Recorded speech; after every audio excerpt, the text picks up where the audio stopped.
please welcome my guest for this evening, DigitalVagrant. Hello. Digi, my guy. Yeah.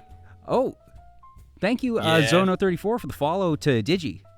Oh, for fuck's sake. I'm going to turn that off. Hang on. Let me bang it. Don't worry, not the first time that's happened, not the last either. Heck, if anything, those are always sort of fun moments that I had someone a while back. They had a bonk redeem where just they would get hit by a hammer, and that happened in the middle of a conversation. We both sort of stopped for a moment. It was like, wait, did you do that to yourself? And she was like, no, wait, I think I left my redeems on. Yeah, it'd be like that. Yeah. Thankfully, I've turned off pretty much. I think I've turned off everything at this point. But There. Nalina Better. won Gorkolf, Datura Nightshade, and Beepit. I apologize if I have butchered your names, but thank you so much for the follows. Welcome on in. And yes, I think we are doing funny things. Hopefully we will have many more funny things tonight. Digi, I know you've had a bit of a day, a bit of a week. I heard you crack open a cold one while we were prepping for the show. What are you drinking tonight? Water. Yay! You have water from a can, I guess, then? Because I definitely heard, like, that can cracking sound. It's mostly water. Mostly water. Ah, yes, gotcha. But I suppose I jumped in a little bit quickly. For anyone who might not be familiar with you, I can definitely tell you have some folks that are familiar with you. But for anyone who might not be, if you could introduce yourself. All right. Hello, folks. My name is DigitalVagrant, Analog Hobo, or whatever bastardization of my name you've decided on today. A lot of you probably know me from a variety of different places, considering I tend to pop up in the most unlikely of places on the internet and kind of delight in doing it. I don't really have like I'm not like as much of a VTuber as a lot of people would like to stereotype, but because I certainly don't really stick to any sort of standard set of rules. I just sort of do whatever I want, and in the background I work on horrible machinations beyond all physical comprehension, which I will then unleash on the internet at complete random with no fanfare, and then leave again for another 6 months. Hey, that sounds like the life to me. I have fun. Eventually it will be successful, but I keep forgetting to do that part. We'll get there someday. But to your credit, in all seriousness, I think you are doing quite well, and that VTubing, obviously, it's something that I harp on all the time. There is no wrong way to be a VTuber, and that, yes, perhaps some of the more quote-unquote traditional mainstream, whatever you want to say, agencies have sort of an aesthetic and perhaps a set of customs, for lack of a better term. Goodness knows, here in indie land, that anything, if you're not under a very branded agency where your persona has been provided to you, this is episode 129, Digi. I've seen a lot of VTubers, and at least from the ones that I've seen, statistically speaking, the ones that just do what they want are actually in the majority. And frankly, they're the ones that you see stick around longer. Because I think it's the better way to do things. Yeah.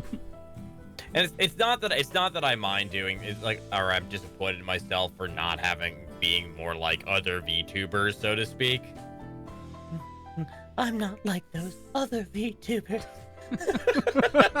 But no, it's more that like there's so much I want to do, and I unfortunately am like the living embodiment of scope creep. So I am very hard on myself about that. I will also say that is definitely not an uncommon situation among VTubers. Hell, I would expand that to most creatives, content creators, like content creators across the board, creatives across the board, scope creep and desire to do many things, and realizing, oh, I do not necessarily have the time in the day to do all of these things that I want to do. But like you said, you've been working on some machinations, and some of which we might end up talking about tonight, some you might keep hidden for another day, but I was literally working on them like right before we went live. I'm not kidding. I don't doubt it, and I appreciate you allowing me to pry you away from such machinations, at least for a little bit. Oh, please. I probably need to do it. Otherwise, I'd actually collapse at my desk. Oh, dear. Broken Bones, the chat says that you're not beating the Catboy allegations like that. Shut the fuck up. Shut the fuck up. Shut the fuck up. I forget. Is the furry friend you have here at the bar, well, the furry friend or the squishy, potentially scaly friend in the jar, do either have names? I mean, that's a lot of these are just references. That's my cat Beans, though. Ah. Because I wanted the cat. Of course. That's a peeper from Subnautica. That's a Therizinosaurus from several different dinosaur games. Eagle chicken. Over there's the lizard dog from Satisfactory. That's Morgan Yu from Prey. A lot of this stuff. I even have an expanded version of this bar with even more references. I just haven't thrown it up yet. Oh, that's fun. Yeah. I hadn't actually realized that all of those were direct references. I was just like, oh, why not have a dinosaur in the background, a couple of different characters, yep. But it's really cool that you're able to take things that you enjoy and literally bake them into your content. Oh, 100%. That bottle has a Space Engineers figure on it. Oh. Wait. Oh, yep. Yep. Also, Master Biggles, thank you so much for the follow. Welcome on in. Hi, Bagels. Hi, Bagels, yes. I've been getting to know you and a couple others a bit more recently, just via Discord and whatnot, that I had already been planning on asking you to be on the show for a time. I don't remember if I wound up actually reaching out until shortly before or shortly after that all happened, but glad to have you on. You reached out to me slightly before TwitchCon, right? Yes, yeah. Still fucking feels like a lifetime ago, doesn't it? Oh, I hate them with the Catboy shit. Oh. It's not my fault. You say nya for money one time on fucking stream in a convincing way, and it just snowballs from there. My friends tricked me into buying a fucking hoodie with cat ears on it at TwitchCon. Oh, and I missed it. Oh. Don't you start to. Radia says you apparently answered to pss, pss, pss, pss. Radia, you should go jump in the lake. Shush. That makes me wonder just, well, okay, people will naturally react to when they hear sounds that the head will turn, but the question is, was your head the only one that turned to that particular sound? I am not crafting a narrative. There is a narrative being forced on me. I will beat these allegations in due time. I cannot believe these lies and slander against my good name. I am not a cat boy. I mean, this whole show was not a setup for this, but I could say it was if I wanted to. Oh, sure, but you're enjoying it, aren't you? Oh, absolutely. Monsters, all of you. Oh, dear, but... this is actually the first show I've had since TwitchCon. I did not go this year. I'm definitely going to go next year. That I did not realize. It's out of Vegas. Yeah, no, I did. The popular theory definitely seems to be San Diego, and I think that's probably where it'll end up. But it's probably gonna be where it is. I'm a little disappointed because for a while I heard rumors of Seattle, which would be very convenient for me and also would enable me to be like forward recon because I live out in the Pacific Northwest. But it's not like San Diego's bad. It's just that I've never had anything that was like, man, I want to see San Diego one day. That is definitely a mood of just, I do a lot of events. I've worked events for a while. I have worked San Diego Comic-Con. I would never want to attend San Diego Comic-Con. That thing is just hearing about San Diego Comic-Con. Because it sort of went so mainstream that it then went not caring. Mainstream in a way. Like everybody stopped giving a crap. That it's this sort of fascinating situation where it's now, it feels more like a media scrum than anything. That it's used for announcements and whatnot. That it feels like it is somehow wrapped around from being an attendee show to being a media show and a merch show. So they've E3ized it, basically. In a way, but then E3 was trying to get away from that, and then it died for separate reasons. Many reasons. I mean, it's because E3 died for the same reasons that streaming trouble, right? Everyone wanted to do their own thing. It was like, well, I can monopolize all the money and attention, forgetting that grouping it was what gave them the power, and that's why you see all these streaming services that are that are posting massive losses, right? Because they've split up the user base, and it's like you can only have so many customers. I think you hit the nail on the head for E3 that I point to the very first Nintendo Direct as the death of E3. That was it. That Nintendo was so far ahead because people forget that it was a big flippin' deal when Nintendo was not going to have a formal E3 presser and were instead going to have a pre-recorded thing done online, and everyone thought it was crazy. I wonder how much that's actually caused them to suffer, like in terms, because there's Nintendo Directs all the time now, but like I pay less attention to them. Whereas E3, I'd set aside a freaking weekend, to get all hyped up. For sure, and that I think what we're still going to see, and that we saw this year with Summer Games Fest and other things, that week, those week or two in early June will continue to be the big gaming news weeks every year. And it's just, like you said, everyone now is going to have a bit more agency over how they run things, where they run things, and also that I guess they're not going to have to necessarily worry about the pressure of building out a big booth presence. Yeah, but at the same time, I think it's lost some of the impact. Like, I don't really pay attention to it. I didn't pay attention to most of the early June at all this year. That's fair. It isn't the same. It isn't the same. It definitely isn't the same. Yeah, and that it's going to be interesting, I think, to see in the coming years of just how this new normal evolves, and that, the only constant is change, certainly. So hopefully now that we're sort of in this new normal, we'll see some innovation, iteration on it to perhaps bring back, or maybe even if not bring back, just like I said, innovate and find new ways to make it a bit more special, not just another Nintendo Direct or another Sony State of Play or whatever they call theirs. But at the very least, I think we're now settling into, we have the summer big news events, which is the Summer Games Fest E3 amalgamation of stuff.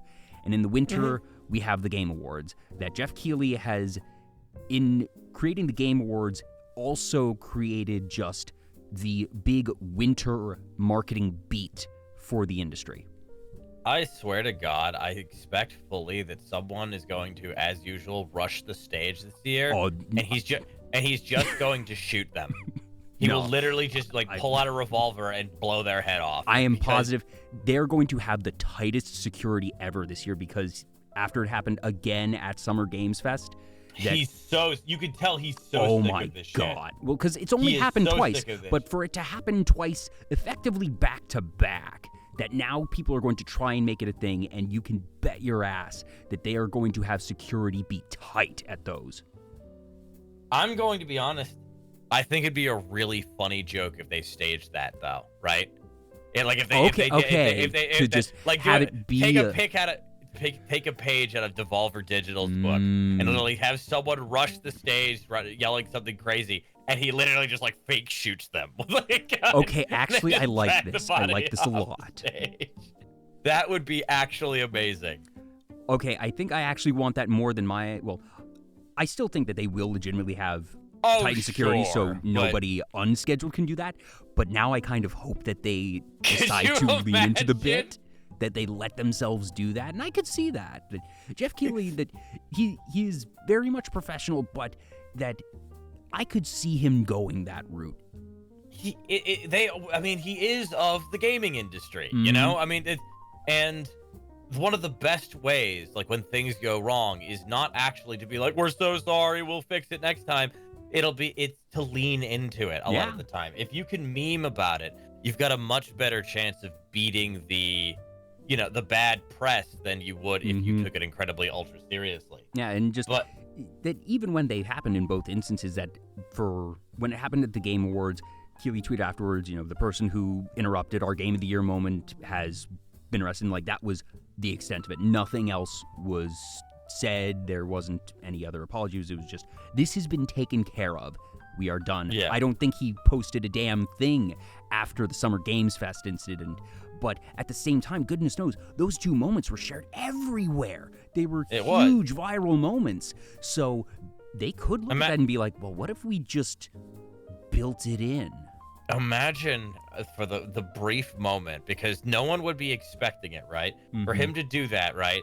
And just the brief moment before people realized it was a bit was just, yo, he did! This bit's sponsored by insert new game here. He used the gun from that game. Thanks again to our sponsor for this moment. I would like to announce that the Game Awards has now been sponsored by Remington. Remington are terrible. Don't buy guns from them. Me upsetting half of your audience for no fucking reason. Yeah. Let's go. Now I'm just trying to think, like, okay, that would it be new Call of Duty or something, or would, maybe Halo or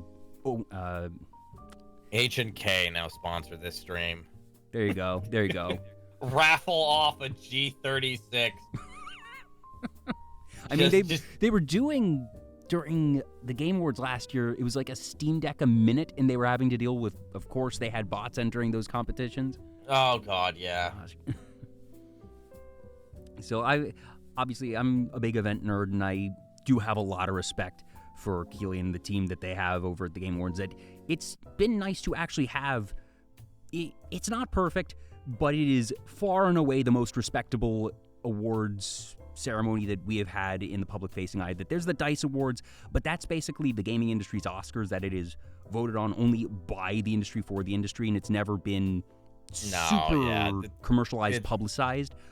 But, it's better than the Spike Video Game Awards. It's better than all those other iterations, and I didn't even know those Game Awards existed until you just said something just now. So yeah, I would say the Game Awards.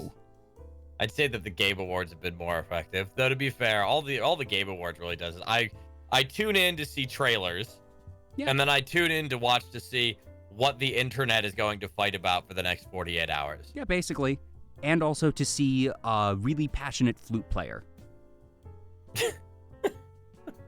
That flute guy is having the time of his life, and I'm so happy for him. For those who don't know what I'm talking about, they have, just prior to the Game of the Year presentation, they have a live orchestra play a medley of songs from all of the nominees. And there is this flute player who's been in this orchestra. He only really got a lot of camera time this past year. But in previous years, that going back, he has been there. He's been in this orchestra. They've had the same group doing it. And that he is just feeling the music, and he is getting into it. And for whatever reason, I think he had a solo this year, so camera was on him, and people took to it. You always love to see a musician just getting into it and having fun, and that guy was... It generally goes over well when people actually see people take actual joy in things, right? Funny how that works. Yeah, who would have expected seeing people have fun is fun? No. Broken Bones, he got the musician stank face. Yes. Do you have any that just... I'm not even talking predictions. Have there been any this year for new releases that have stood out to you that, you're running the Game Awards? What do you want to see nominated by any means necessary? That's a good question. I mean, it's been a long year. It has. So I'm trying. It's been a good year. There's been it's been a good year for games. It's been a crap year for me. Filleted my thumb open. Lost about 4 months of my fucking work ethic to that. That was fun. What? Oh yeah, I failed a dishwashing QTE back in end of June. A ceramic bowl broke in the sink, and I pulled my hand away and felt a sting, and turned it over and saw the inside of my thumb. Oh my. Yep. Turned out, I mean, the emergency room was also wrong. So 3 weeks later, they had to reopen it back up because as the hand specialist that I went and followed up with, because I was suspicious, right? And he was like, "Yeah, you should have way more field about." You should have way more motion by now if it's just superficial. We're going to have to do surgery. I'm like, is there another option? He's like, don't have surgery and just hope for the best. I'm like, all right, okay. Open it up. Yep, emergency room doctors have been completely wrong. Oh my I god. had completely slashed through my flexor tendon and my ulnar nerve. Severed completely in half. Had I listened to them, I never would have been able to move part of my thumb again. Well, I'm glad that you got the second opinion. That I've had a similar situation one time where basically it seemed like I was having a low-grade asthma attack, that I've had allergy-related asthma for a while, and it hadn't flared up for years. Went to a friend's place that had a cat. I'm allergic to cats, and I know that, and, you know, I'll sneeze, I'll have watery eyes. It's not a good time, but I'm not going to die. Right. Go there, and, you know, I'm having a bad time. It is a high dander breed of cat. And later that evening, back at home, I'm having a bit of trouble breathing, and just eventually I sort of draw a line and be like, okay, this is not getting better. Let's get this looked at. So, late night ER trip, and got things resolved, and all right, I'm able to breathe better, but it's still, I feel this tightness, this pain when I inhale. And the doctor's like, no, you should be fine, but if you really want, we can take an x-ray. And it's like, I can breathe better now that, all right, we got a nebulizer and everything, and the act of breathing is not the struggle it was. But there is pain. I want to know why I feel pain. So they said, fine, we'll take an x-ray, and then they come back and your lung leaked a bit. It did what? The technical term is... It did what? The technical term is pseudomediastinum. I'm probably butchering that. Effectively, the lung leaked a bit of air into my chest cavity, so it was, feeling a bit of pressure. Now, that's not something you want to hear. No, it is not. Ever. But fortunately, it is actually a relatively mundane situation. And they're like, your body will reabsorb the air in 1 to 3 days. It will feel uncomfortable, but with this now on your medical history, you should not go scuba diving ever. Ever? Probably not. Dang. Like swimming and, diving in a pool, that's fine. But they're like, you probably shouldn't go super deep underwater because, going up and down, just pressure and what it does to lungs, that if there is that history of, okay, something has gone even a bit wrong, that doctors will generally advise against it. Right. And the other thing was, don't fly for a little bit because similar to going underwater, air pressure. And I say, oh, I'm supposed to fly tomorrow. And they're like, can you not? So I got to take a cross-country train trip. That was a thing. Huh. Okay. Yeah. I mean, like, in the end, everything was fine, and it stopped hurting by like halfway through that train trip. So it's been fine ever since, and knock on wood, haven't had the issue before.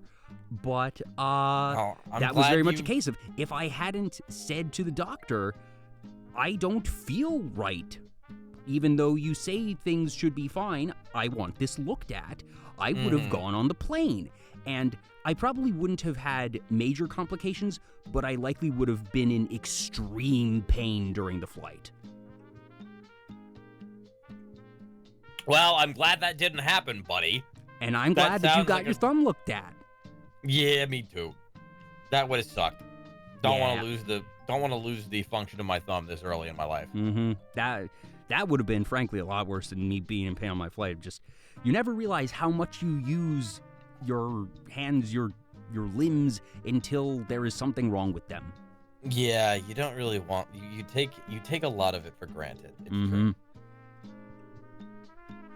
Lungs would collapse in pretty sure. And no, it wouldn't be collapsing, because I think they expand at high altitudes. It's a very subtle amount.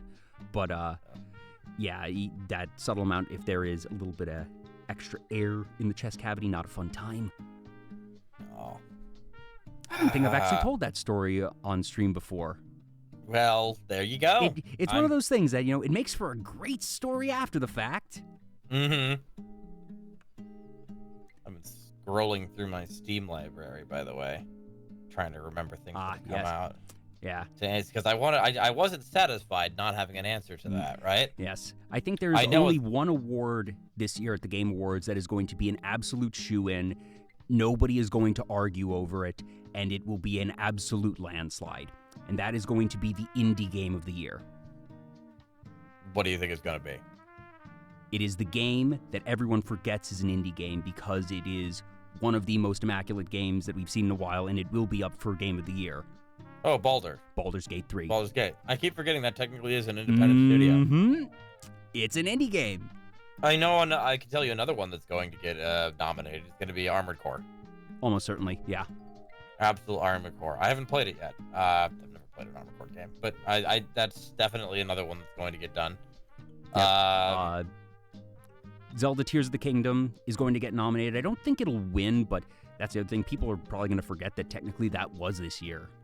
Yeah, that kind of fell out of. It was all over the place for a while. It's just I never ended up going back to finish it. Time moves on, and there's been a lot of good stuff this year.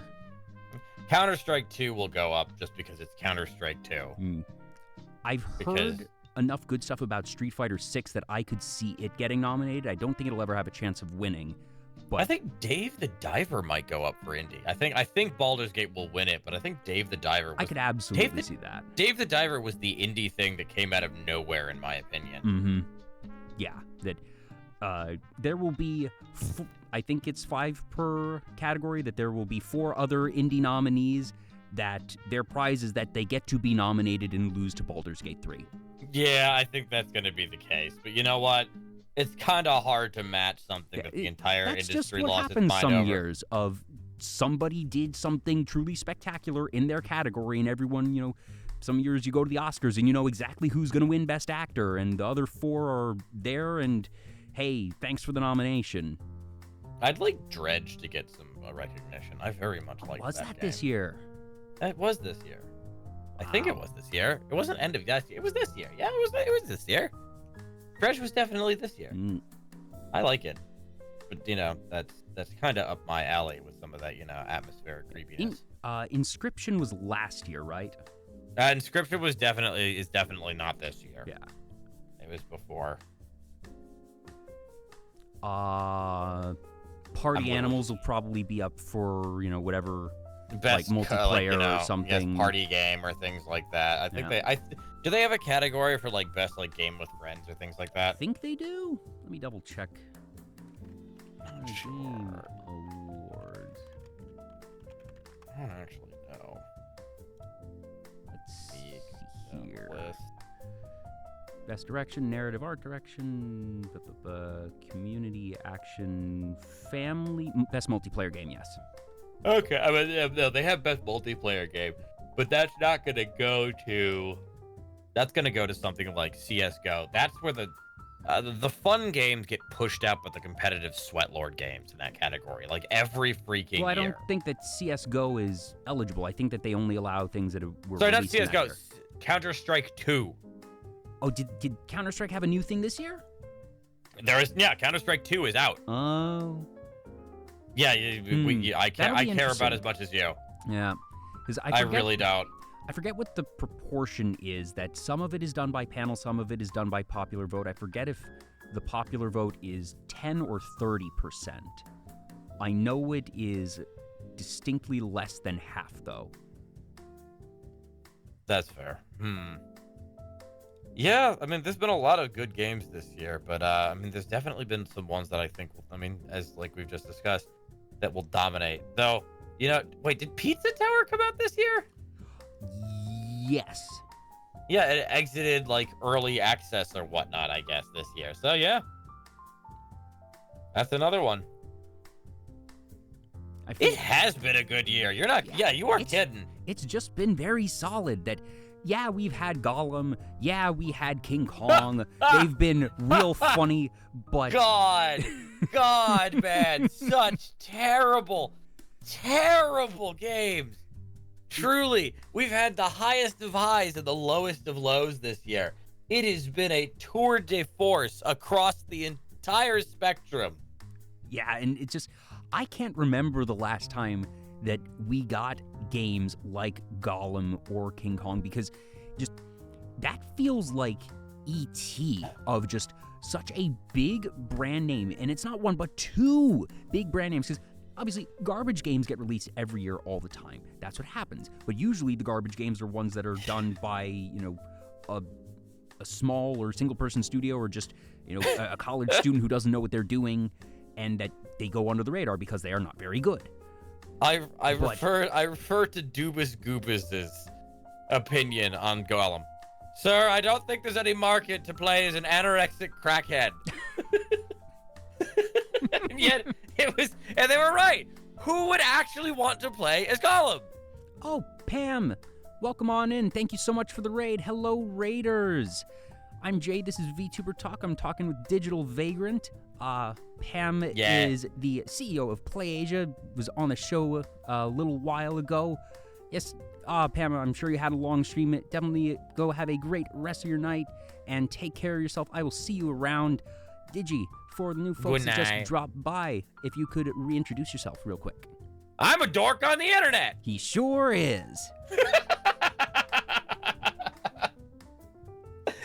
DigitalVagrant. I do content. I do streams. I'm doing more YouTube.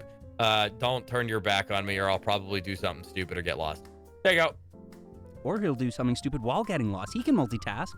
Mm-hmm.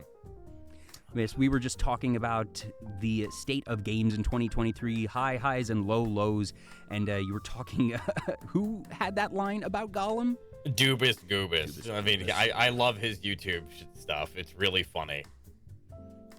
And just that I saw articles about King Kong, and apparently the team was given a year to make the game from scratch. Now, that is a year from concept.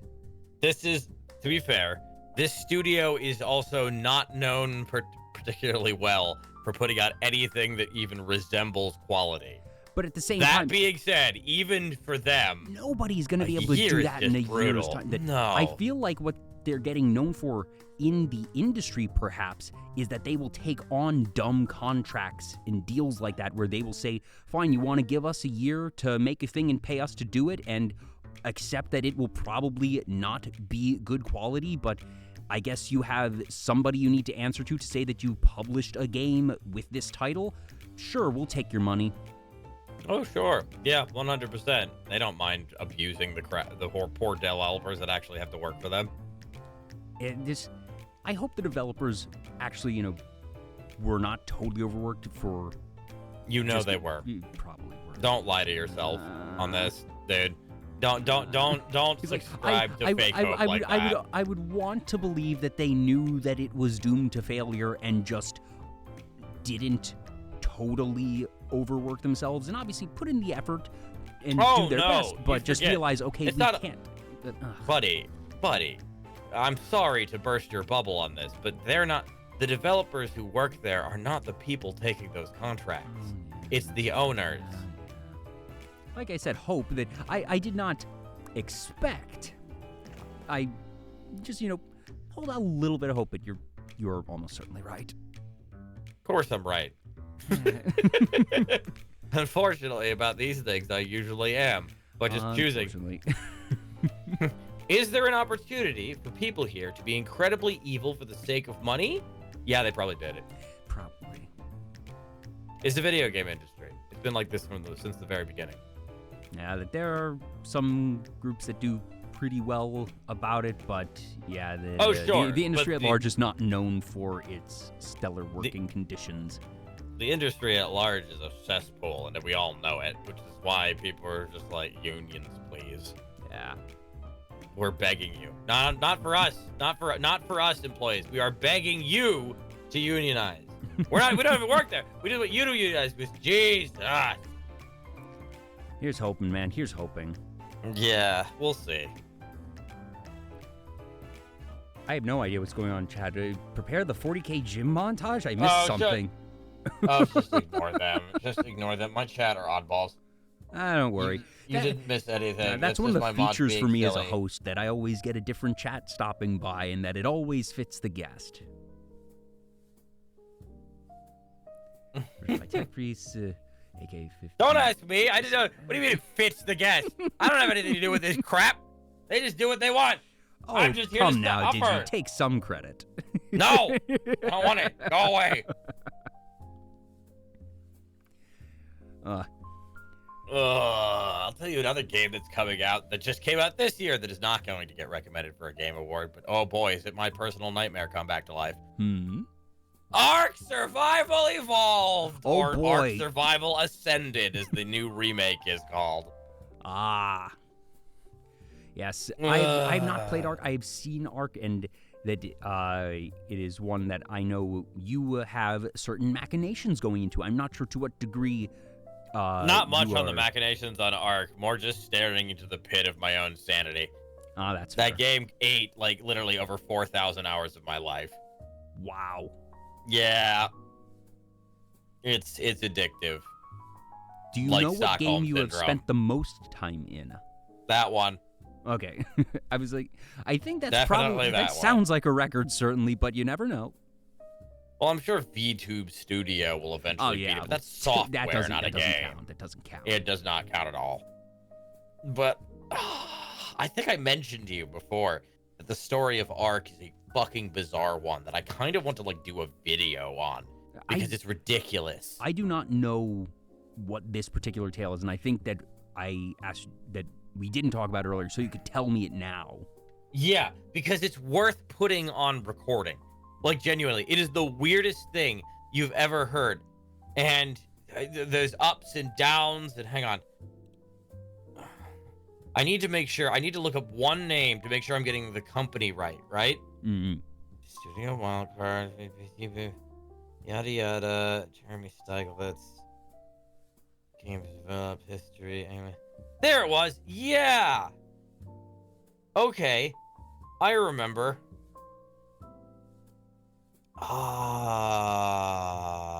Yeah, okay.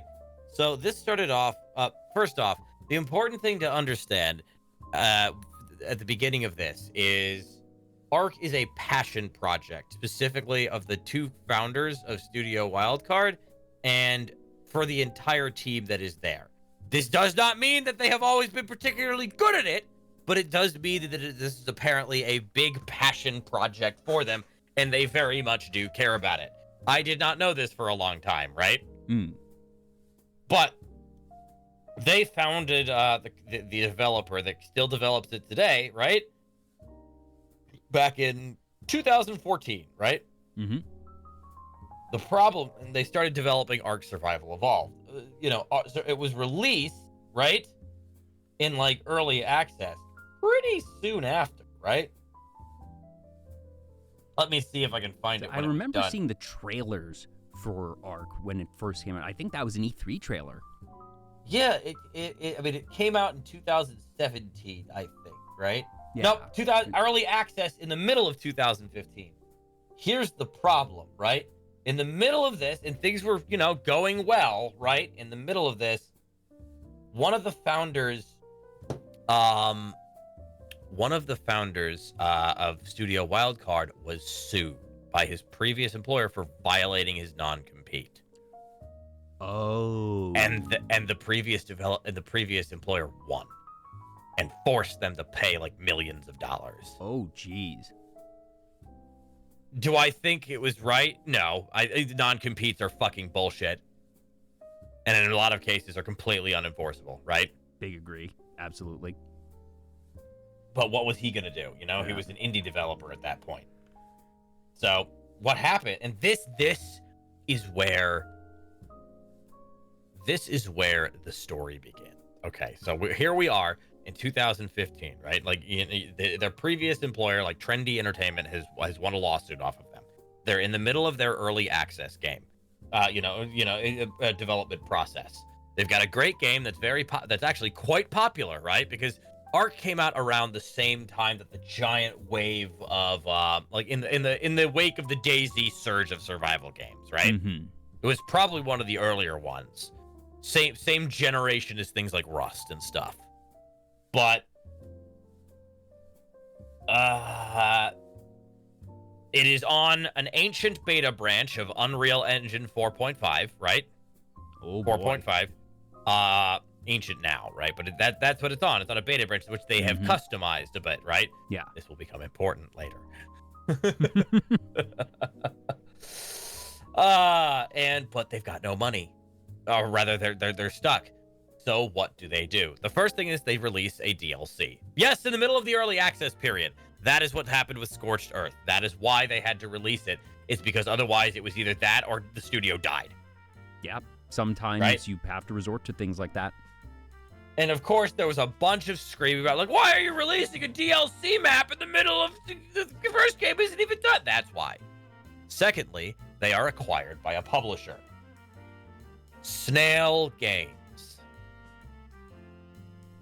What we know now, and what I don't think they realized then, is Snail Games is a notoriously predatory Chinese publisher that specializes in acquiring mobile game developers, forcing them to basically never speak with a crap ton of restrictive NDAs so that they cannot do anything as they transform their game into a microtransaction hell. Snail Games, all raring up to do the exact same thing to Studio Wildcard, suddenly realizes that they have accidentally caught, like, the motherlode, the golden goose, the truck-sized catfish. Okay, so they at least have their heads on enough that their MO of, all right, we're going to monetize the heck out of this game in a bad way is because they usually look for the, I suppose, quantity over quality mobile games. Yeah, it was all mobile games. It's what they specialized in. But that they actually then looked into the thing that they had already bought, and this was post-acquisition.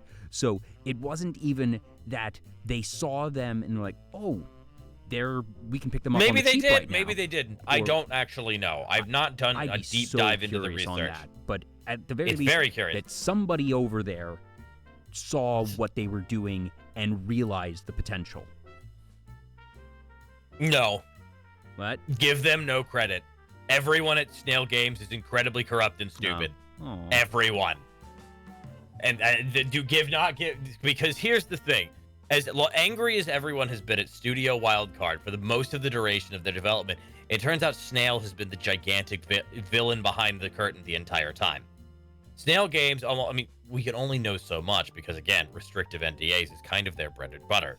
But Wildcard, as far as we can tell, is not willing to go down without a fight because it's a passion project for them, right? Mm-hmm. And that's why you continue to see that a ton of these employees have stayed there, even despite through all of this, right? Yeah. And after being there for so long, that they are probably valuable enough that even if they are pushing against the corporate overlords, that they probably get a little bit of extra leeway because they know the game inside and out so much that unless they cross the line, that they can probably hold your theorizing, because this is the very dense portion of it. Oh boy. Okay, so what happens is, first off, we know that Snail Games is possibly the worst development runner in the history of ever, because I kid you not, the entire time I have played this game for multiple years, like almost a decade now, right? Probably. I think I started would have been in 2016, 2017, so most of its existence, right? They have never met a deadline. Ever. Not once. Not even for like a patch. It is always at least delayed by a couple of hours. Always. Every single time. Multiple delays. Every DLC. Every new map. Always delays. And I mean, that could be because, they're being forced to promise unrealistic expectations. But it also could be the fact that, remember how I told you to pay attention to that version number? Not Unity, Unreal Engine. Sorry, Unreal 4.5. Yes. Unreal Engine 4.5 was a buggy nightmare. And unfortunately, because they, had customized it, they could not update it. Yeah, Ark, that's for the what'll entirety happen. of its existence, was stuck on the same version of the engine all the way until this year. Same ancient beta branch. There was no engine upgrade. Yeah. No performance improvements.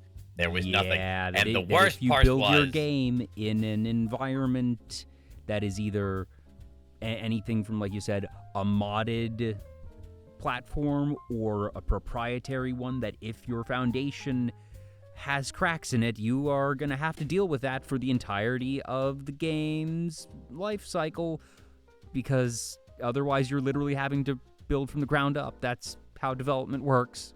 And you can tell also that these guys, unfortunately, they have beautiful models, right? Like, there's some fantastic artists working on it, but they did not have talented programmers at the beginning of the cycle.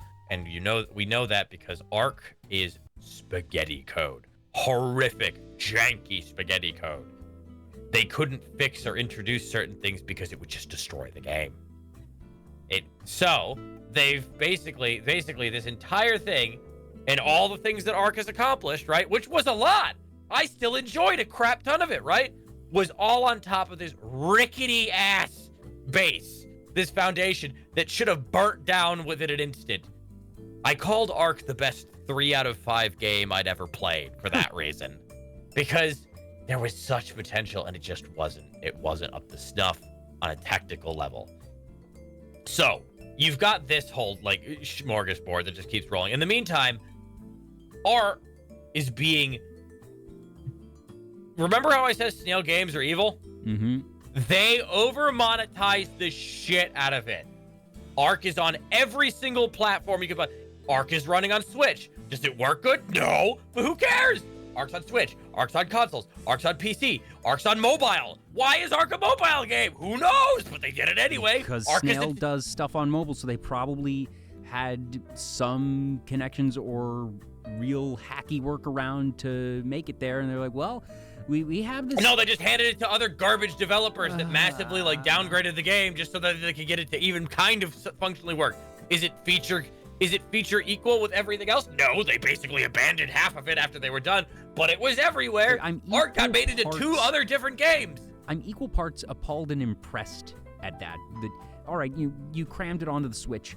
That can be done at the cost of, well, frankly, a lot of graphics. We've seen that with, I forget which game it was recently, that just the faces of the models on the Switch version just weren't rigged, it seemed. I forget which game this was. But I know this was this year that it was. I think it was the fighting game. I think it was Street Fighter 6. Or was it Tekken? It was Tekken. I think it was Tekken. Oh, yeah, Tekken 1. I think that might have been it. I think I saw somebody post about the fact that, like, no, leave the Switch version as is, and we'll just refer to it as the funny version. Yeah, basically. But all right, you can do that and mangle it and get it onto the Switch at the cost of a lot of graphics. But yeah, it's a whole nother ball game cramming something onto mobile. It was impressive in its horribleness. Ark also at the same time was literally like was strip mined and basically like reskinned for 2 other games. One was called, I think, like Dark and Darkest, right? I remember seeing that around. It was like wyverns and shit. I'm like, those are literally just Ark models. It's all the same assets. You've changed the mood slightly and slapped some different mechanics over it. What have you done? And then there was Atlas. Oh, Atlas. Atlas was a pirate game. Turnip goes in chat saying we do not speak of Atlas. I'm thinking the developer at first. I'm like, what does Atlas have to do with anything here? Oh, it's another game. Atlas was basically a pirate reskin of Ark with like ships and stuff. It's like, look how pretty we made the water. That was about it. It was just Ark, just with slightly different building pieces, like some ships and shit.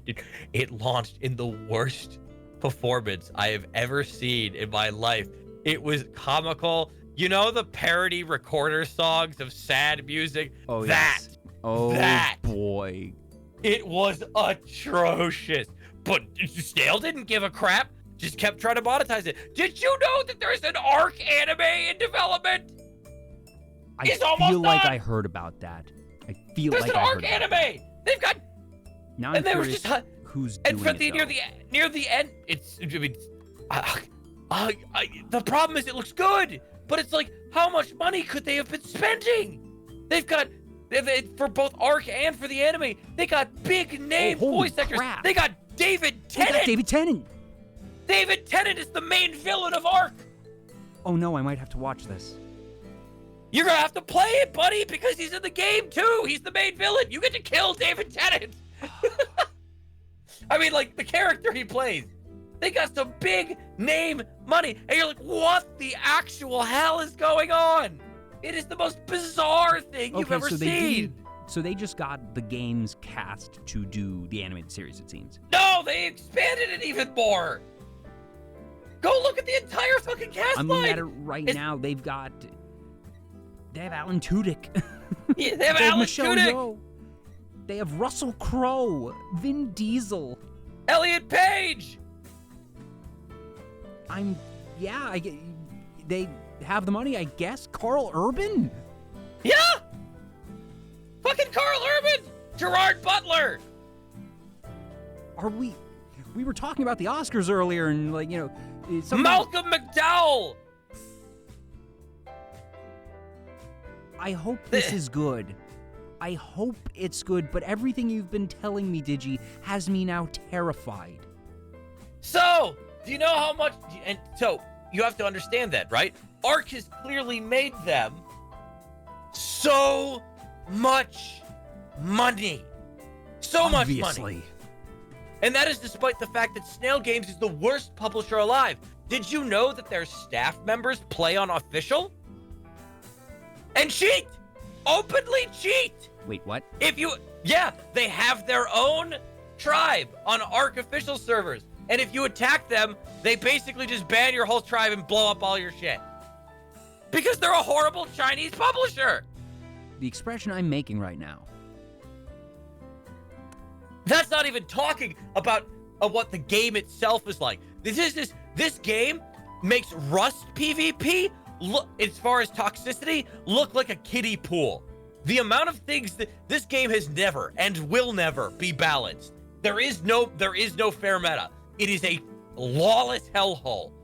Giant mega tribes rule over entire swaths of servers, where if you log into it, they destroy everything you have until you log off or leave. Oh, you actually like, dang it, why am I blanking on the name? It's the space economy and exploration game that sometimes makes the news once or twice a year when like a big battle happens and time dilation. Oh, how am I blanking on this game right now? I don't know.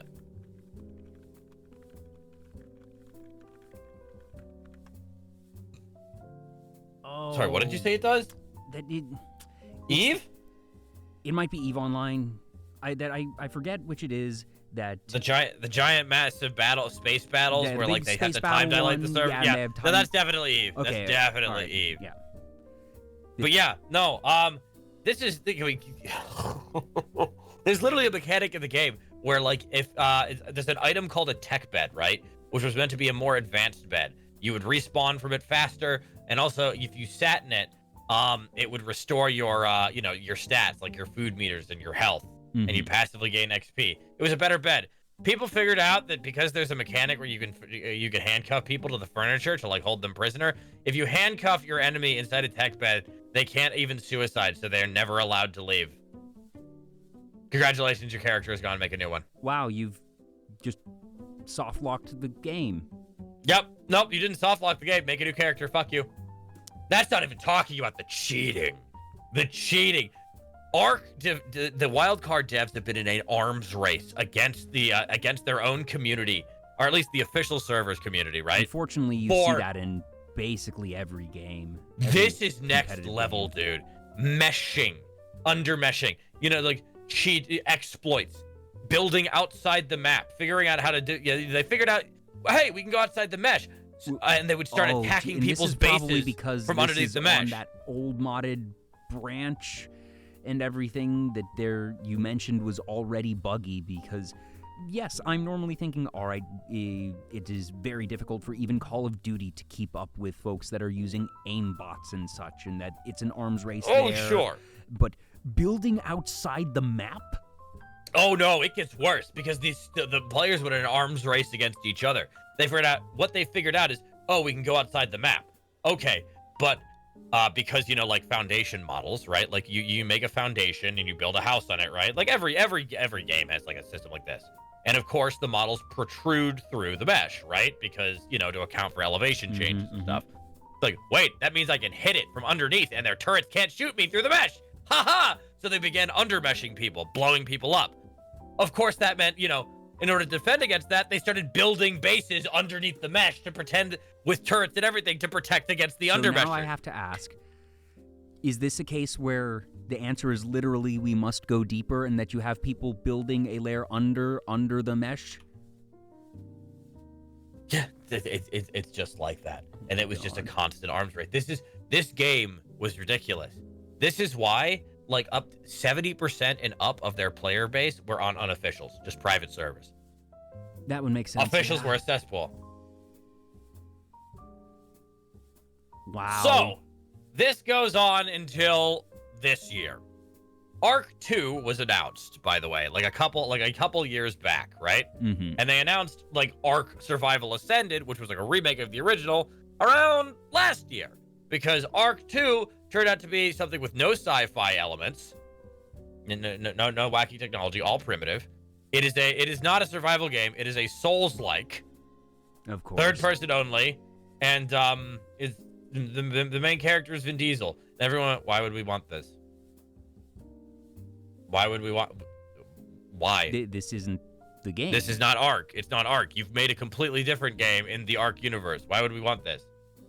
And they realized that perhaps it wasn't going to go over well. Or at least we think that's what they realized. So they said, we're going to remake Ark in Unreal Engine 5.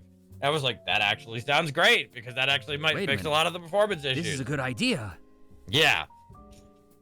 Ark 2 just kept getting delayed and blah, blah, blah. And they were finally honest about it. It's like, we're doing Ark 1.5, so to speak, because we don't think we'll have the money to be able to complete Ark 2 otherwise. Wait. But we were just talking about how much money the game has made. Yeah. So want to know what happened to all of that?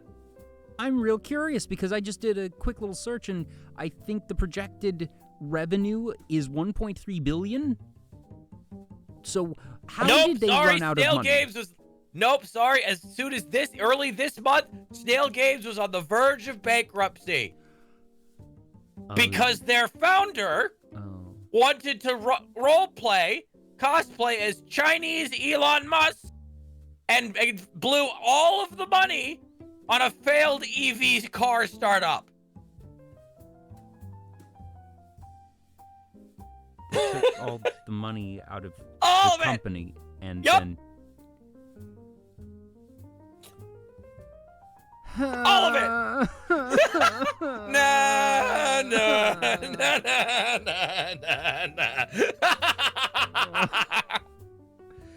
Oh, I don't know if I want the really professionally done documentary or the Hollywood dramatization of this. Oh no, if I do it, it's going to be the YouTube shitpost thing. Oh god. The YouTube shitpost. I mean, these are not mutually exclusive. So here we are. Ark 1.5 Survival Ascended has launched. Immediately we find out that Snail Games took a $4 million loan. Because we found this out like a couple weeks before it launched. Make sure you said 4 million with an M. A million. That's not a lot. That in business terms, a $4 million loan is actually not a ton.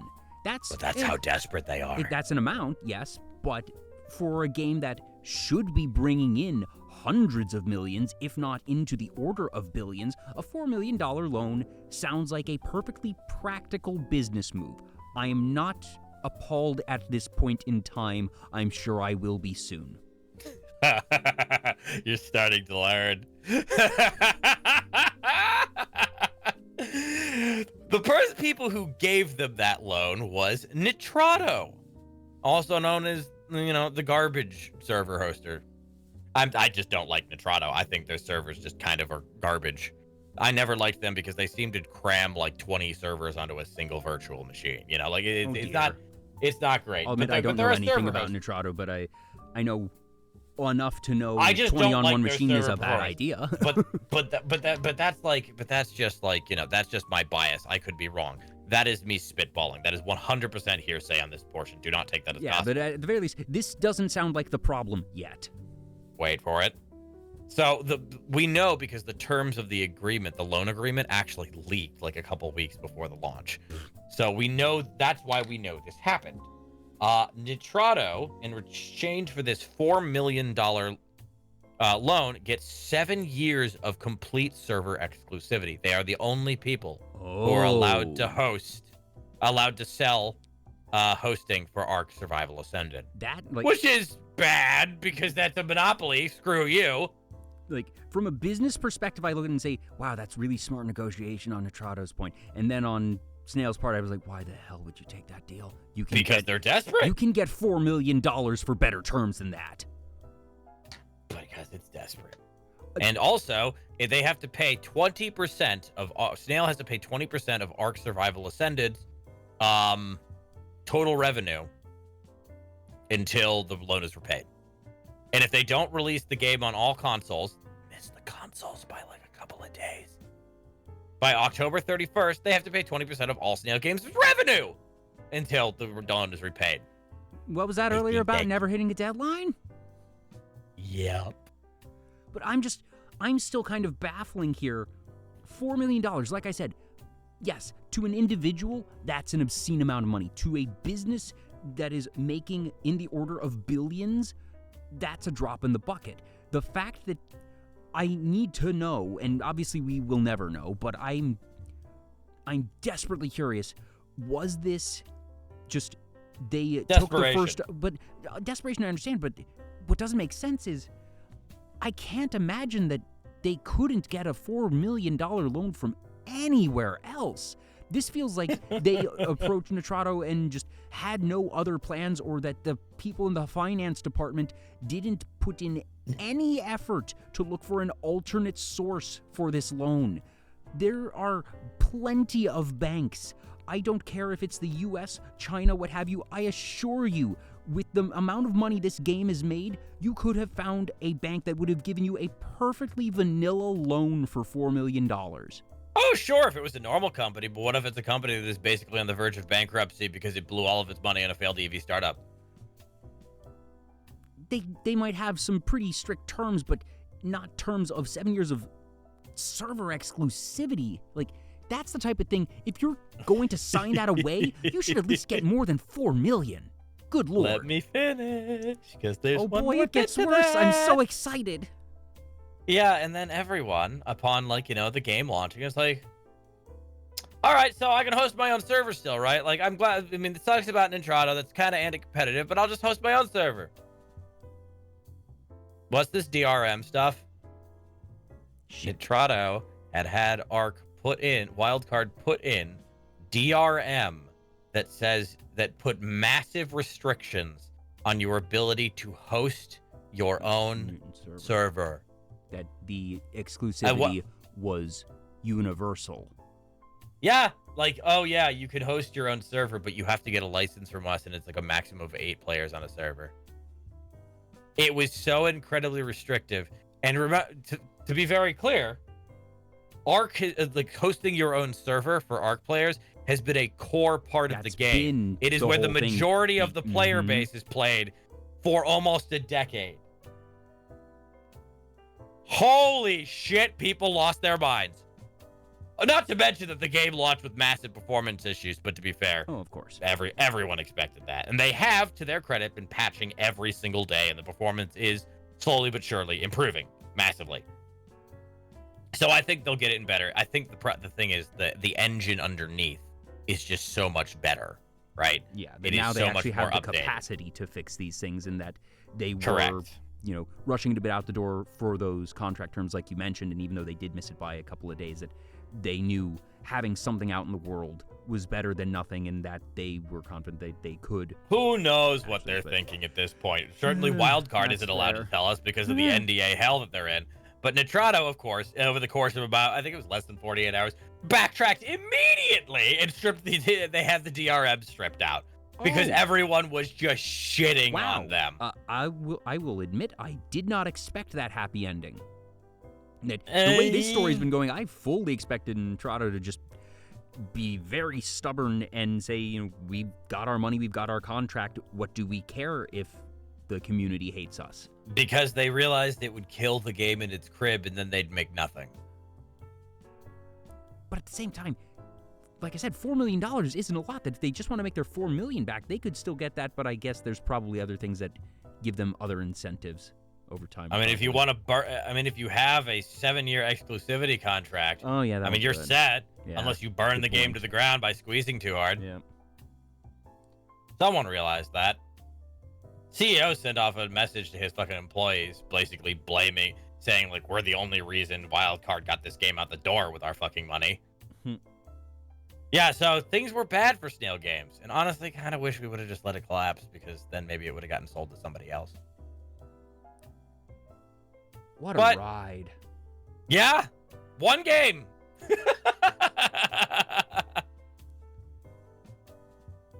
So, I assume that you have your own server for Ark, or for at least the We the threw original one up. version. We threw one up this week for the new one, like, you know, for the, because now we're allowed to like host our own. Yes. But we're really waiting for performances to improve. Fair, There's a lot of crashes, things like that. Mhm. I mean, Ark was never a particularly stable game to begin with. Yeah. Whew. Told you it like, was worth telling. Like, I hope that there ends up being a relatively happy ending to this, because it sounds like, okay, it's been through the ringer, the company's been through a lot, but the game's out and it's improving at a visibly steady pace. So, you know, goodness knows, you know, perhaps most prolifically, No Man's Sky launched, and, well, it wasn't buggy, but it was just, there wasn't a lot, but they built up that game over the course of however many, 3, 4, 5 years it's been, and turned it into something much grander than what it was at release, and that hopefully we can see that for Ark. But, Yeah, but No Man's Sky, Hello Games are independent. Yeah. They don't have an insane, you know, manipulative publisher standing over them with an axe going, make game. Yeah. No, the reason they were able to launch the game as they did was because they didn't. Yeah. So, who knows? All I know is that with Ark, the ride never really ends. There will always be something new and stupid happening with that game. And I, for one, am mostly just enjoying watching it happen. Yeah, sometimes you just need to step back and, like you said, enjoy watching a garbage fire and take whatever entertainment you can. I've just been playing Minecraft for the last month. Now, how much modding do you do in Minecraft? Oh, crap tons. My friend Heavenly constantly like yells at me, why did you? Why are you not capable of playing a game that doesn't crush your balls? You know games are supposed to be fun, right? I'm like, I don't understand. I don't understand the question. I do you enjoy are having complexity. fun. And I am having fun in my own extremely autistic way. God bless ADHD hyperfocuses. I am able to zone out for hours and then go to bed because my head hurts. Yay? Question Oh. mark? It's fine. It's just the cycle of things. Oh no, it's 4 a.m. I've stayed up building a life-size replica of the Statue of Liberty entirely out of wool again. I'm curious. So, well, life size, yeah, because you can extrapolate actual dimensions. in I am Minecraft, so, yeah. hyperbolizing, of course. Well, but yeah. But, so did you do that in a single night? no, I haven't actually done that. Most of what I end up doing is setting up incredibly complicated logistics systems. I love seeing people set up incredibly complicated logistics systems in Minecraft. I have never had the interest or knowledge.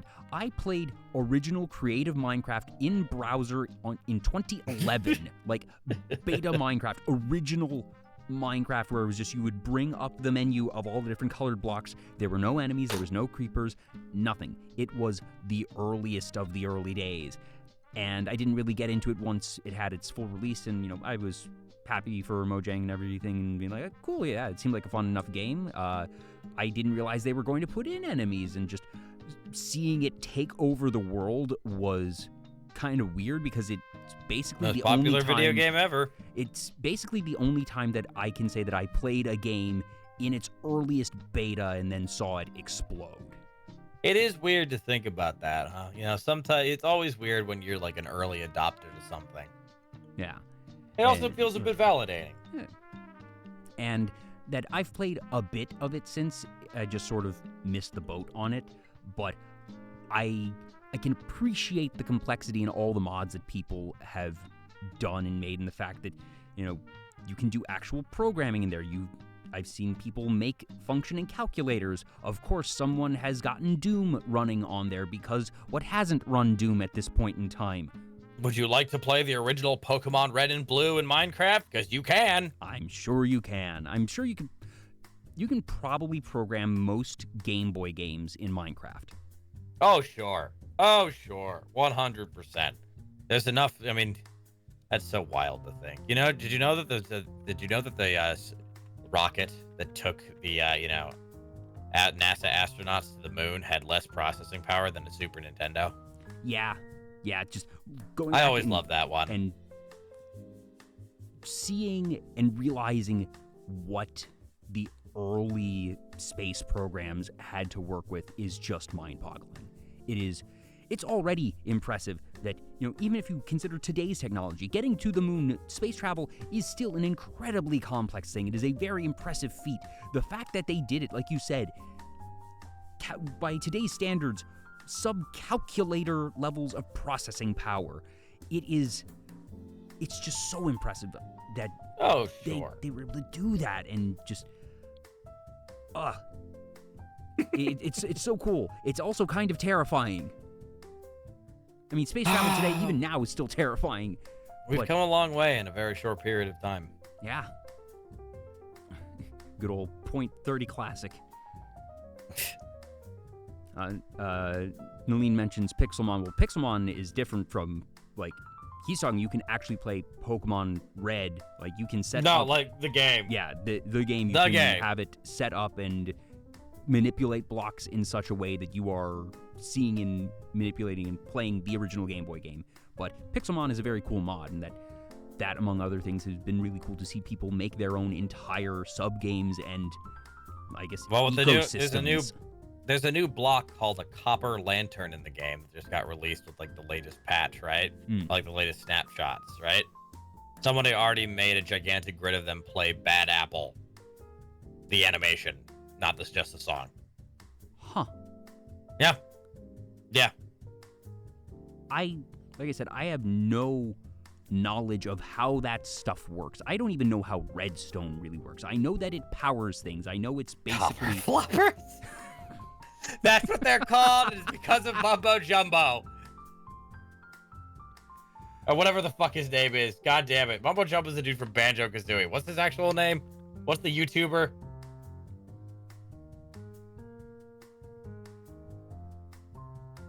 I don't know. I'm not sure. But now I'm thinking I about don't know. and just... That game was amazing. Oh, I can't think. It is Mumbo Jumbo? No, that's him. I got it right. Okay. Oh. It is. So you know what? I can't. First off, Banjo-Kazooie was in the Banjo-Tooie were at the absolute tits, right? We don't talk about nuts and bolts. It was a travesty. Fuck off. The music was good. I didn't play it. I refuse to acknowledge its existence. Fucking Lego cars. Don't want it. Anyway, you know what that always reminds me of? Old school video game rumors. Oh, the classics. Back in the day when all we had was word of mouth, and slightly later, game facts. I appreciate that you didn't just say forums, but specifically called out game facts. Because it was the thing. It was the thing. I cannot tell you how many hours I spent on game facts just for Animal Crossing Wild World and for Pokemon like Diamond and Pearl trading and such. Just, oh boy, let me tell you. Well, you probably know. Good old DS Nintendo Wi-Fi connection. Ooh, baby. DS was sort of after I fell out of mobile stuff. My shit was Game Boy Color.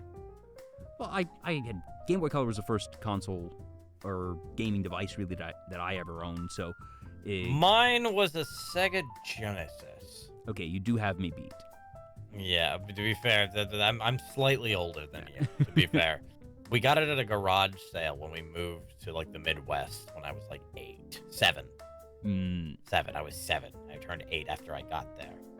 So I legitimately, when I say I grew up with some of the classics, not as far back as some other people. Like I wasn't an Atari boy, but Sonic the Hedgehog and stuff like that. Yeah, that was me. And of course, I got the N64, so I got a lot of the classics. But I just Mew under the truck. I accidentally erased my Pokemon save trying to get that. That was fun. No. It was young me's first brush with absolute devastation. I remember. And the value of save data. Oh, I'm listening. I remember the rumor that you could get Sonic and Tails in Super Smash Bros. Melee. Variations of that rumor was if you shot, there's this S in the corner of the credit screen that the credits in Melee, you could shoot the different names in the credits, and the cursor could not actually reach that S. This one's actually cider. And then there was also the rumor that you could get them by hitting every single name in the credits, which is essentially stuff impossible. Like this. Most of those rumors were all about like impossible things that you could never do. Exactly. And the reason why, because then nobody could disprove them. And generally you would get different. I mean, some of them turned out to be true, right?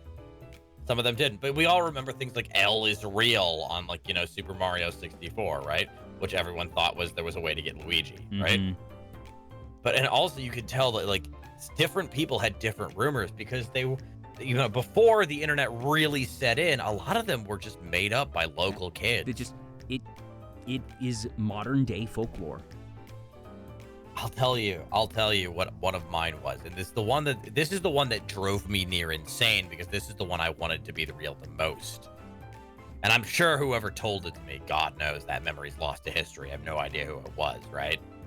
But I can tell you that the one that drove me absolutely insane trying to get it was in Banjo-Tooie. And it was not Stop and Swap. You remember that? Stop and Swap? Which actually was. That was one of the rumors that turned out to be true. That there were hidden stuff in Banjo-Kazooie and that you would be able to transfer them to the second game with this thing called Stop and Swap. Stop and Swap did turn out to be real. It originally was the intention that you could collect these secret eggs in this ice key, and you could still get them, particularly with with using codes and stuff, like through the sandcastle in Banjo-Kazooie. There are ways to get them, but they actually had to strip the feature out because there was a update, so to speak. It wasn't it wasn't an internet update, but they did something about the hardware, right? Or was it with the expansion? Might have been the expansion pack. It might have been, but what ended up happening is Nintendo, the amount of time that the internal memory of Nintendo of the N64 would remain saved after the system was turned off was reduced from 7 seconds to 1 second. And that was not enough time, obviously, for anyone to fucking, swap the cartridges. It would have worked as originally intended because, it used to maintain, the RAM used to hold the memory from the game for that amount of time. But unless you're a speedrunner, you risk destroying your console while you throw the cartridge across the room and slam the other one in. It's not going to happen. Didn't someone actually figure out how to get Stop and Swap to work on the original hardware? I'm not sure, Null Pretzel. I haven't looked into it because that's definitely niche aficionado stuff, though I love that sort of thing, right? Oh, yeah. And I wouldn't be surprised that people have been able to do fantastic things with old hardware, reverse engineering, or just mine's salvaging. Modded. I still have my childhood N64, and I got it modded. I have it so it can output through HDMI. Ooh. And it's got a chip on it that allows me to emulate how, in some ways, CRT screens look. Oh, that's beautiful. I appreciate that. Yeah, I've not gotten to play with it all too much, but I played GoldenEye on stream, like with the original hardware for a while. It was funny. But that's not the actual rumor that I had. My rumor was entirely based around, God knows who told it to me. It was around Banjo 2. It was that if you got everything, and I mean absolutely everything, even the stuff that wasn't written down or inferred in game, right? Every cheat code, every secret, everything, you would be able to destroy the rocks in Grunty's lair and go visit all the old levels after they've been abandoned for like years. Oh. Now, really, at this point, I should have realized that I love, like, you know, urban exploration things and, you know, like, abandoned places. I wanted to see that stuff. And I drove myself mad trying to find every secret. Now, of course, it wasn't true, right?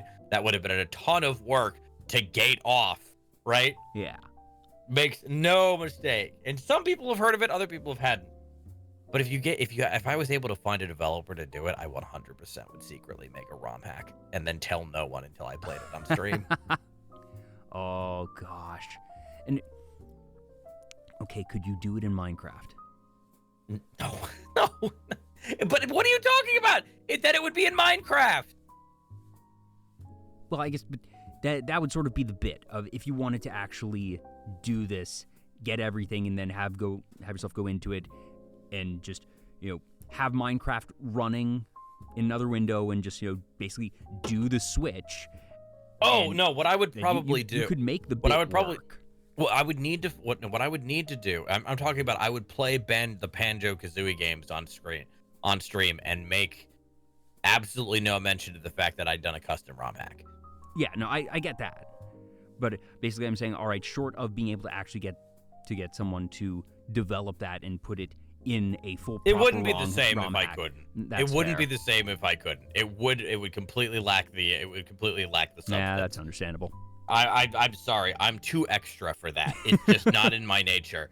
Unless I can do something in the most showmanship way possible, I don't see a point.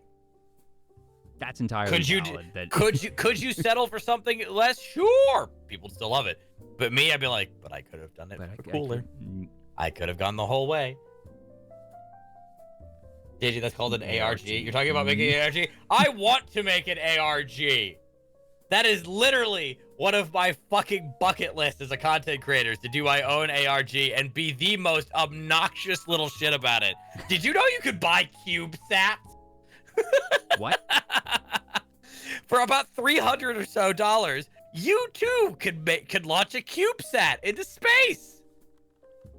I'm not saying I would launch a CubeSat that emits a signal into space just as part of an AIG or ARG, but I'm not saying I wouldn't do it.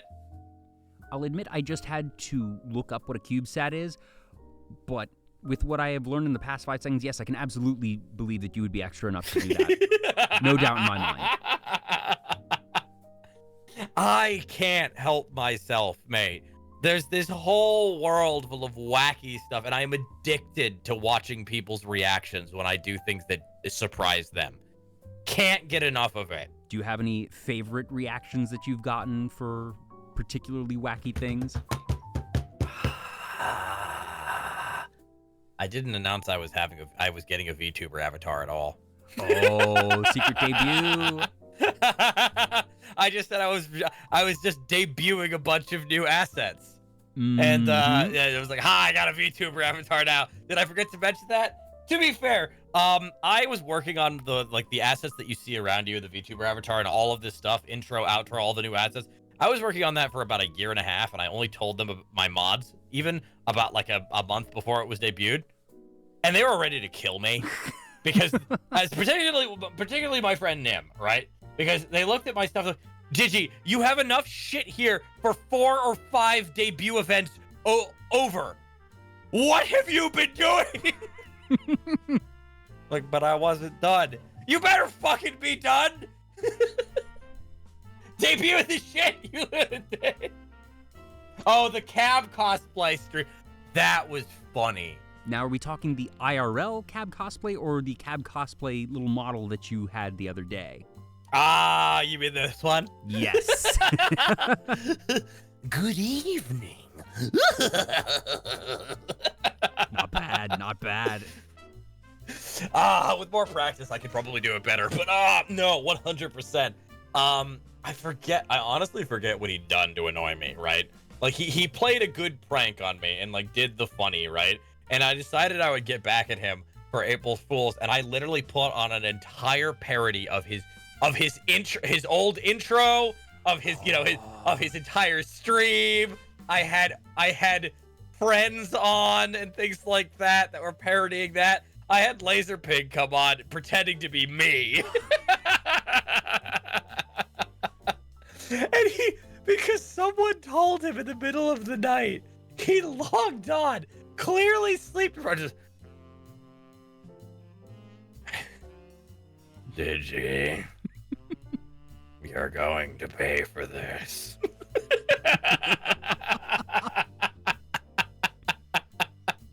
I can hear his tired voice saying that.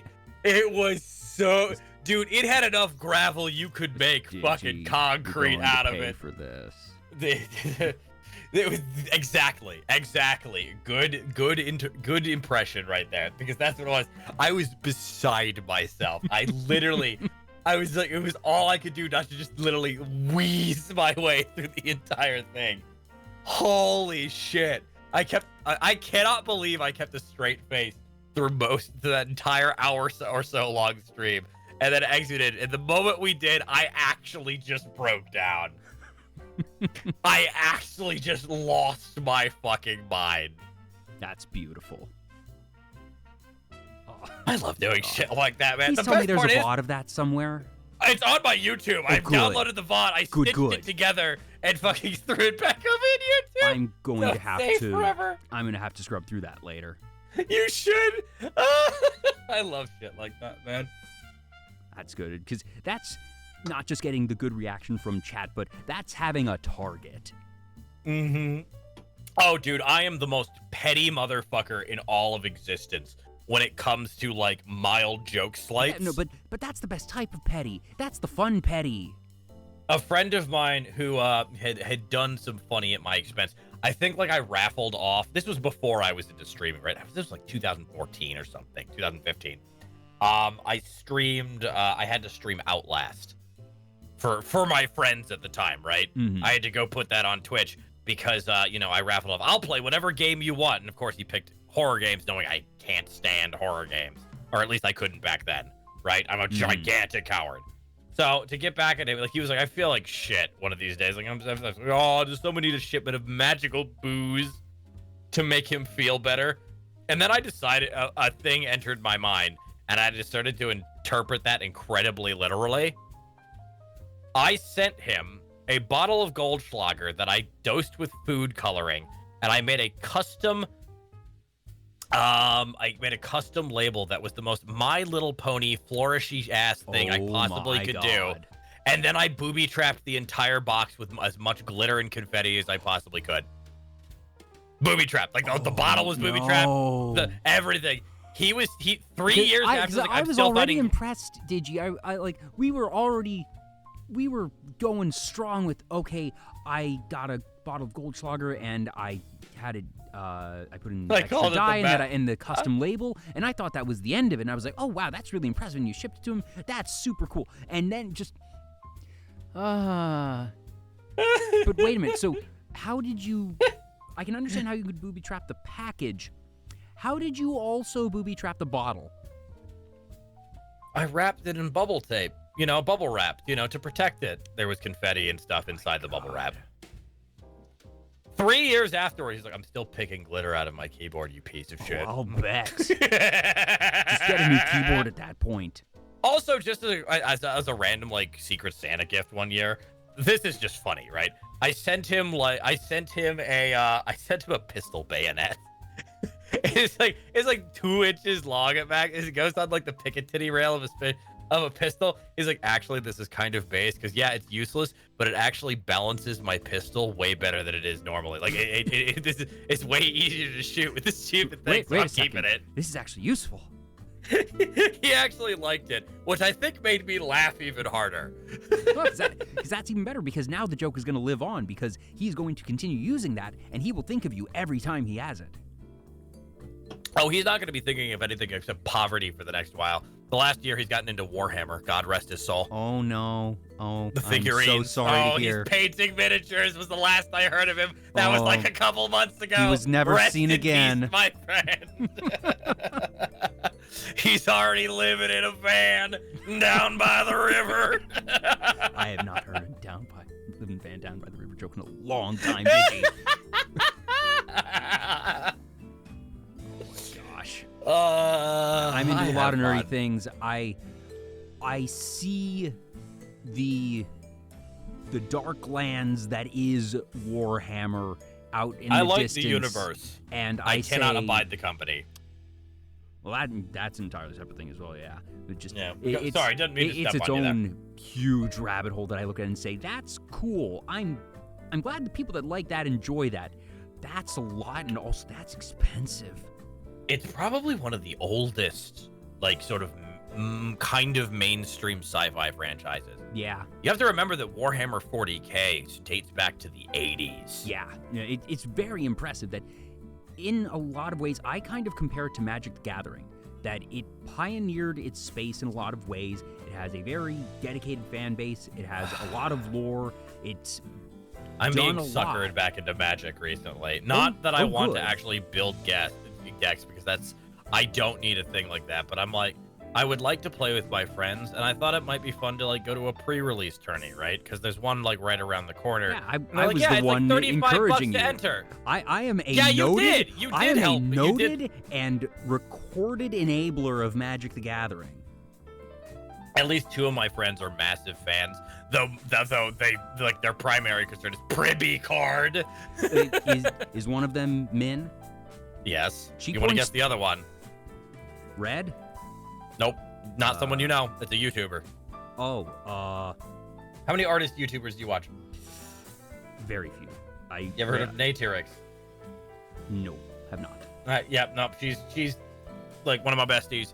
And Min points to me as the being at fault for getting her back into Magic. I'm very proud of this. I also have in my I opened the exterior packaging to check to make sure everything was okay, but they've not been opened from their like card protective sleeve things. I have the Junji Ito Secret Lair stuff in my display case. Ooh, very pretty, very pretty. I bought like 2 or 3 of the early Secret Lairs because I thought they were cool. The way I consume Magic the Gathering, I play limited, which is draft and sealed. So you go to an event, and draft is you get 3 packs and, you pass things around, draft the cards, build decks, play, and sealed is what you do at pre-release. You're given 6 packs, open the packs, build the deck from that. And that is all I do. I don't play constructed, I don't play standard, modern, commander, none of it. I take the cards from the limited events that I play, I keep a couple of them if I like them. I usually sell what I get that is of value back to the shop to fund my next draft, and that it becomes a self-sustaining hobby. So I don't actually spend much on Magic the Gathering in that way. Which is if good. I lose out on money, it's the cost of a movie ticket for as much, if not more, time spent. And that's what I try to sell people on. Of you don't need to be crazy invested financially in Magic the Gathering. That you can play at low cost. And frankly, I find limited gameplay a lot more fun. I can understand why people like constructed gameplay, but I think there's so much more interesting decisions and variety in limited because your decks are not going to be optimal. It's not going to be, all right, someone's playing hard control and someone else is just turbo ramp, and you never have a solitaire situation where one player is playing the game and the other is not. That yes, mana screw can happen, that's part of the game. It is actually a feature, not a bug. Richard Garfield wanted there to be a slight chance that a low-skill player could beat a high-skilled player. He considered that to be an appeal of the game. And that, apart from that, know. It's that I just like to play the funny card game. Yeah. I do hope years. you get to go. That We'll see. I mean, it's not that far away. We'll see if I have time. Yeah, if you want lore and stuff, Magic the Gathering has a lot of lore, which has been ups too and much. downs, shall we say. Too much for me, man. I can't catch up on all of that. and it never ended up being something that I was super interested in. I like some of it, but it's just so much of it. Yeah. 40K scares me though, and also my introduction to 40K was one of the biggest disappointments of my young life up until that point, when a new shop in my town opened called Games Workshop, and like the font used on the store sign kind of looked like Pac-Man font. So I was like, oh, a game store opened in my town. I'm super excited. I'm not sure if it's a video game store or a board game store, probably video games, because like I said, it kind of looks like Pac-Man font. I walk in and it's 90% Warhammer. And the shop owner very politely greets me and, says, are you interested in Warhammer and such? And I sort of politely say, I'm just looking around, thank you. And, I walk around for 5 minutes just to not be an ass. And then I say politely, thanks, have a nice day, walk out, and never went in that shop again. I had not heard of Warhammer before. All I knew was I had been hoping that this was like a broader game store. And then to find out, okay, I'm not getting a game store in my town was just heartbreaking. It is Games Workshop stores have always been incredibly niche, so to speak. They're the deep end of the nerd pool, so to speak. And until very, very recently, Warhammer 40K has sort of lived apart from a large portion of the nerd diaspora, right? Mm-hmm. It was like all roads lead to Warhammer 40K if you hunger for more, for something truly off the beaten path. It was just there, sort of at, the game franchise at the end of the road, the one you don't want to go to. Yeah. Hey, in the darkness, because you'll get jumped by somebody and forced to buy miniatures. That's the elephant graveyard, Simba. That's Warhammer. We do not go there. Yeah, literally that. Literally that is what 40K was for a lot of people. It was the be-all, end-all to nerd shit. And,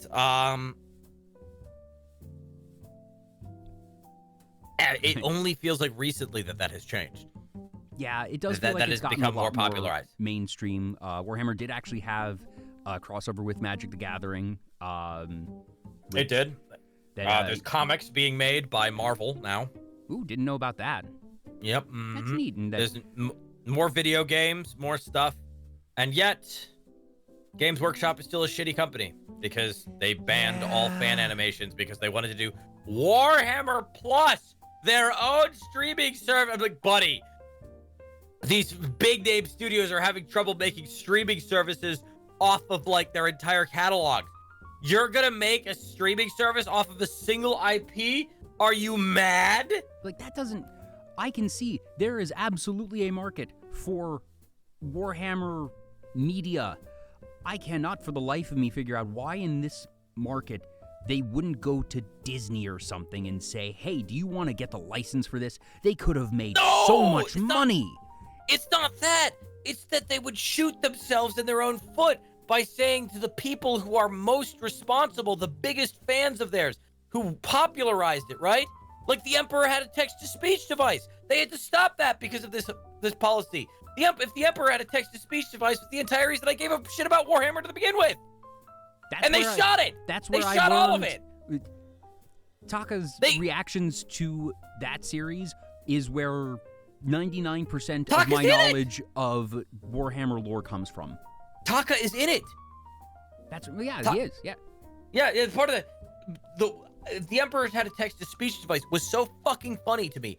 For someone who knew nothing about Warhammer, I watched it, and I was like, this is the most hilarious fucking summary of a sci-fi thing. I have to figure out what they're actually talking about, right? Yeah. It brought me into it. And they did this to so many other people.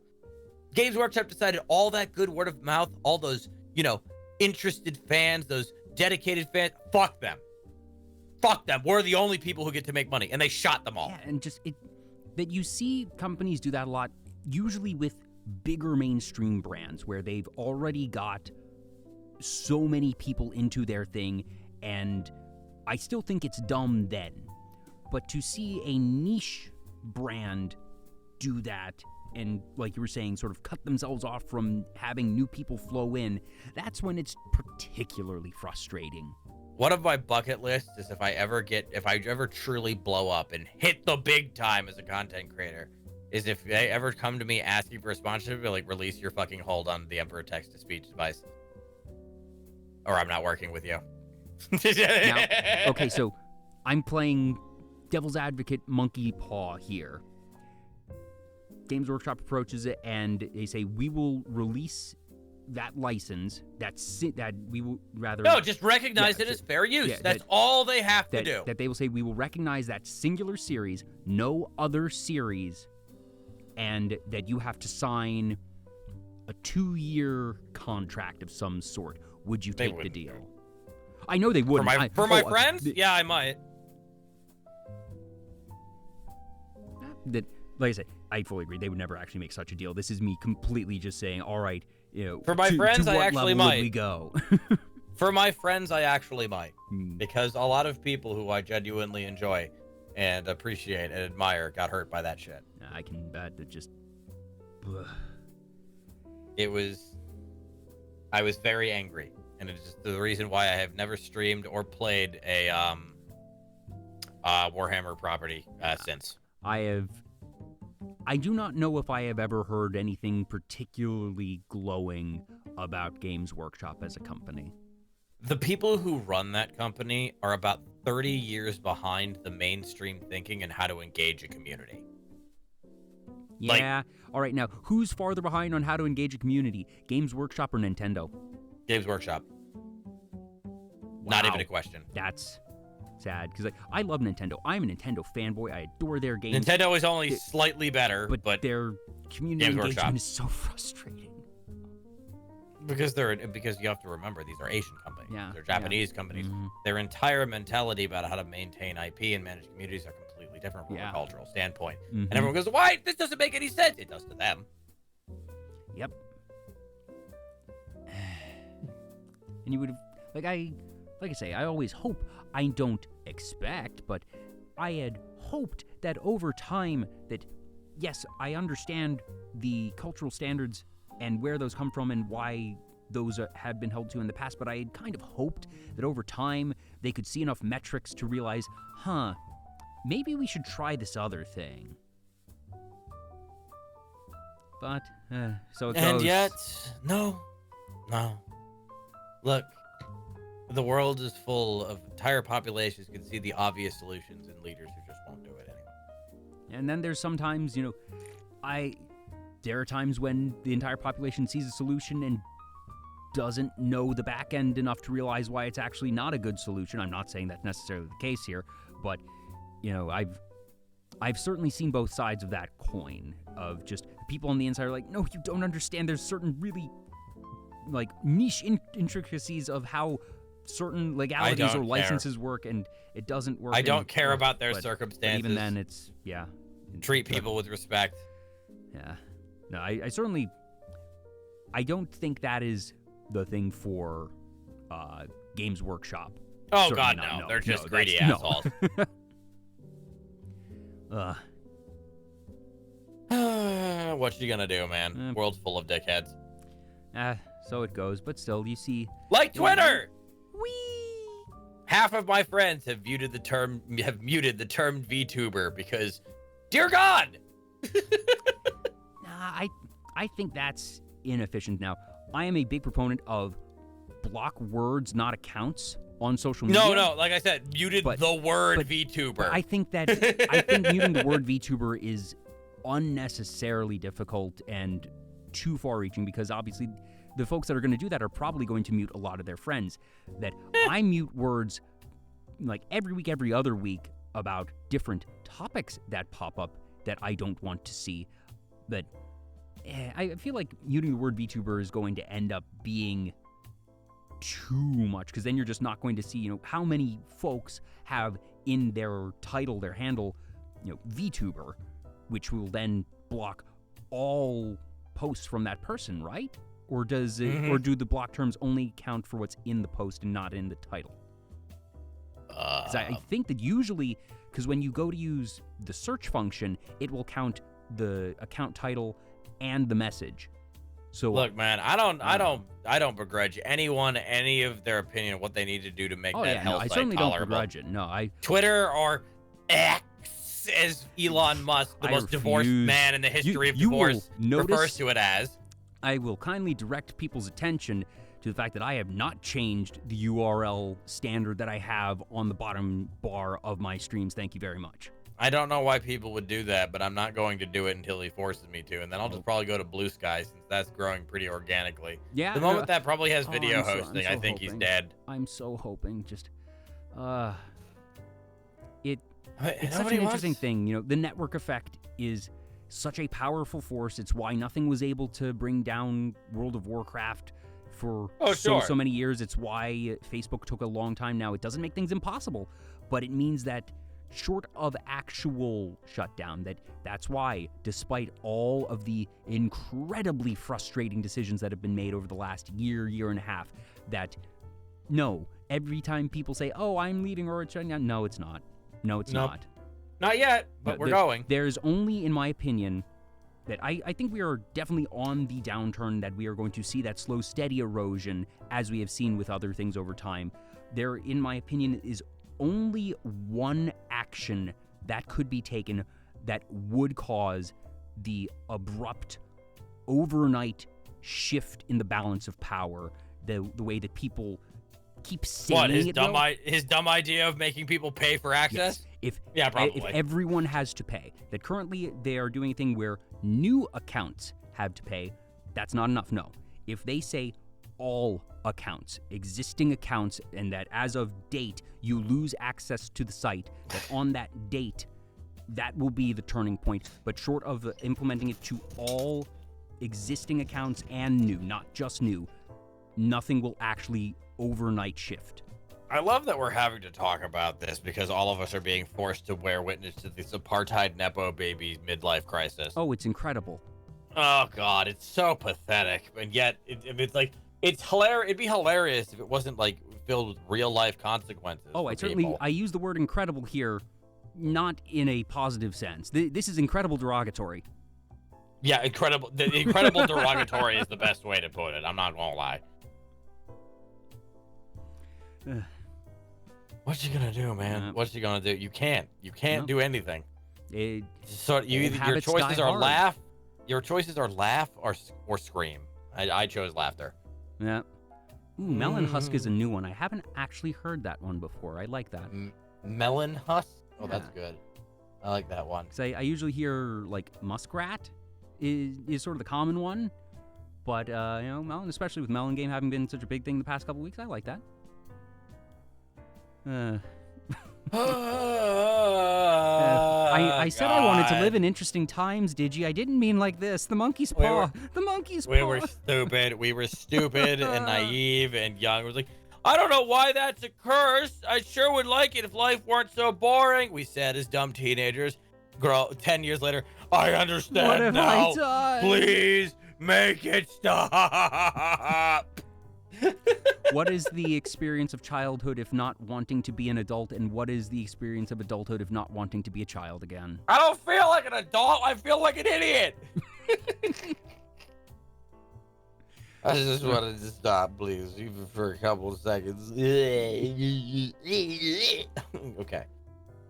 But Elmo Muskox. That sounds like Elmo Magic is probably the one of my card, favorite. frankly. Elmo's probably one of my favorite ones. Oh, don't do that. Elmo. I like Elmo is a pure and innocent Muppet. He did not do anything to deserve association with that man. I have seen way too many fucked up memes with Elmo in them to view him innocently anymore.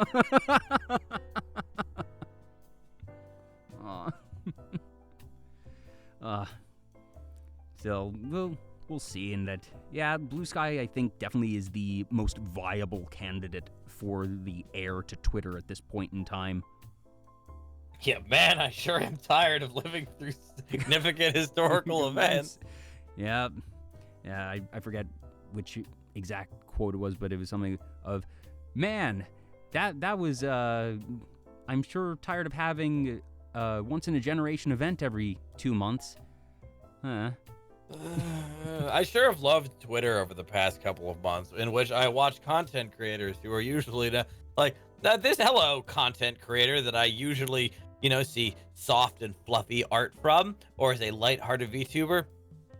Oh, it seems today you are telling me about your incredibly important take on the Gaza conflict, which is between two entities that I'm fairly certain you did not know how to pinpoint on a map before this, and may still not. Yes, I'm sure you could definitely tell this incredibly complex geopolitical situation and sum all of that up in 240 characters or less. On a website that has more misinformation than like anywhere on Earth. Yes, this is a great, and then I watch that like 200,000 times a day. Look, guys. I mentioned that I add a couple of terms to my muted list every couple of weeks. I don't see any of them. I'm so glad, except that I'm stupid and lazy and don't do anything to block. It's just that I've mastered the art of my eyes just sort of glazing over like a snake's. When I scroll, I see people start to yell, and I'm like, I'm very proud of my curation. Like I said, that I don't block accounts. I should do what you do. I block terms that just, I have, every time there is something big that I've just added to this list, and that I actually do enjoy scrolling through social media, and that if I see something that is becoming pervasive that I do not like, it's just added to the list, refresh the site, and it's gone. And that I see, art from my friends, I see the updates, I see when they go live, I get what I want from it. If nothing else, the block function on Twitter does still work. My problem is that function does still work. My problem is that I grew up being a news junkie, right? Like, I like talking about like complex socioeconomic and geopolitical phenomenon throughout the age. I'm a big old nerd, right? For both history and current events. An absolute geek in terms of those things. But it's really hard to like those things when everyone just seems these days is just when bad takes and anger bait have become like the nom de plume of the goddamn situation of the entire website, right? I am informed enough to know that I don't want to see it on social media. There is, if you want to learn about what is going on, and I will 100% speak to the audience here, if you want to discuss anything that is going on in the world in a calm and rational manner, you cannot do it on Twitter. Nope. If you are thinking about tweeting about it, don't do it. Nope. Don't do it. I don't care. Well, I'm just gonna. I just want to have a message of support. No. It will do no good. It will actively invite harm. That website is basically handing every single person on a digital megaphone, and you are all screaming at each other. It is not a place for useful discussion or debate, or even useful action. You are doing nobody any good. You are actually making things worse. I can understand the desire and sentiment behind solidarity. Oh, sure. I can understand where that comes from. It's not doing anything. It isn't, because the entire design of the website, whether it was always like this or whether because of the changes Musk has made to it, the entire design of the website actually disincentivizes reasonable discussion. Yeah, that is generally how algorithms work, because algorithms prioritize engagement, and that's why, it's not just Twitter, that YouTube. Controversial videos are the ones that get shared a lot because people are commenting on them or, doing other things. That it is not... These systems were not designed with the intent of, let's make something where the worst stuff will be the most promoted. No, it was not It wasn't. But these systems, as you can logically see the steps of, Elon Musk managed to all poison of these things. Elon actively... Musk poisoned the data. Yeah. If you understand how the actual technology behind Twitter works, Elon Musk, because Twitter was very, the way it was designed, right, is actually incredibly clever. And I don't want to get, I don't know if you want me to get too far into it, right? Because I'm fairly, curious, if there's like technical stuff here? It is fairly technical, because Twitter was honestly, able to run with very low overhead and data storage. Me so much more than anything else. Okay, on this then stuff. allow me to... Because like we both agree, like we said, that any attempt at discourse on social media is a losing proposition. I'm still fascinated by the systems by which this happens. Okay, then allow me to explain. Okay, I got this, and I got the analogy and had this explained to me by a Twitter a Twitter poster. He gained fame. His name's Horse Whisperer, right? And That's he's a hell single of a name. Yeah, he's a single dad who got fame, like Twitter fame, through like posting through like the Trump era, right? When shitloads of people made, got attention by, just commenting on the nonstop brouhaha that was the media back then, right? A ton of people got attention that way by being snappy commentary on political things or current events and stuff, right? It's I'm not content getting into of a sort. I'm not getting into politics, but we know a lot of people made their like, their names made from that, right? And he it's decided content of a sort. Yep, and he decided to turn that into writing, and I quite like his writing. I think he writes a lot from the heart and things like that. But he explained how Twitter, in a very good analogy, right? He used a bookstore, right, system to explain how Twitter worked, and how within like the first month or two, right, of Elon acquiring it and starting to fuck with things, he irrevocably destroyed it. Like, cannot be fixed. Cannot ever be fixed. It can never go back to what it was. Right? Go on. And it is because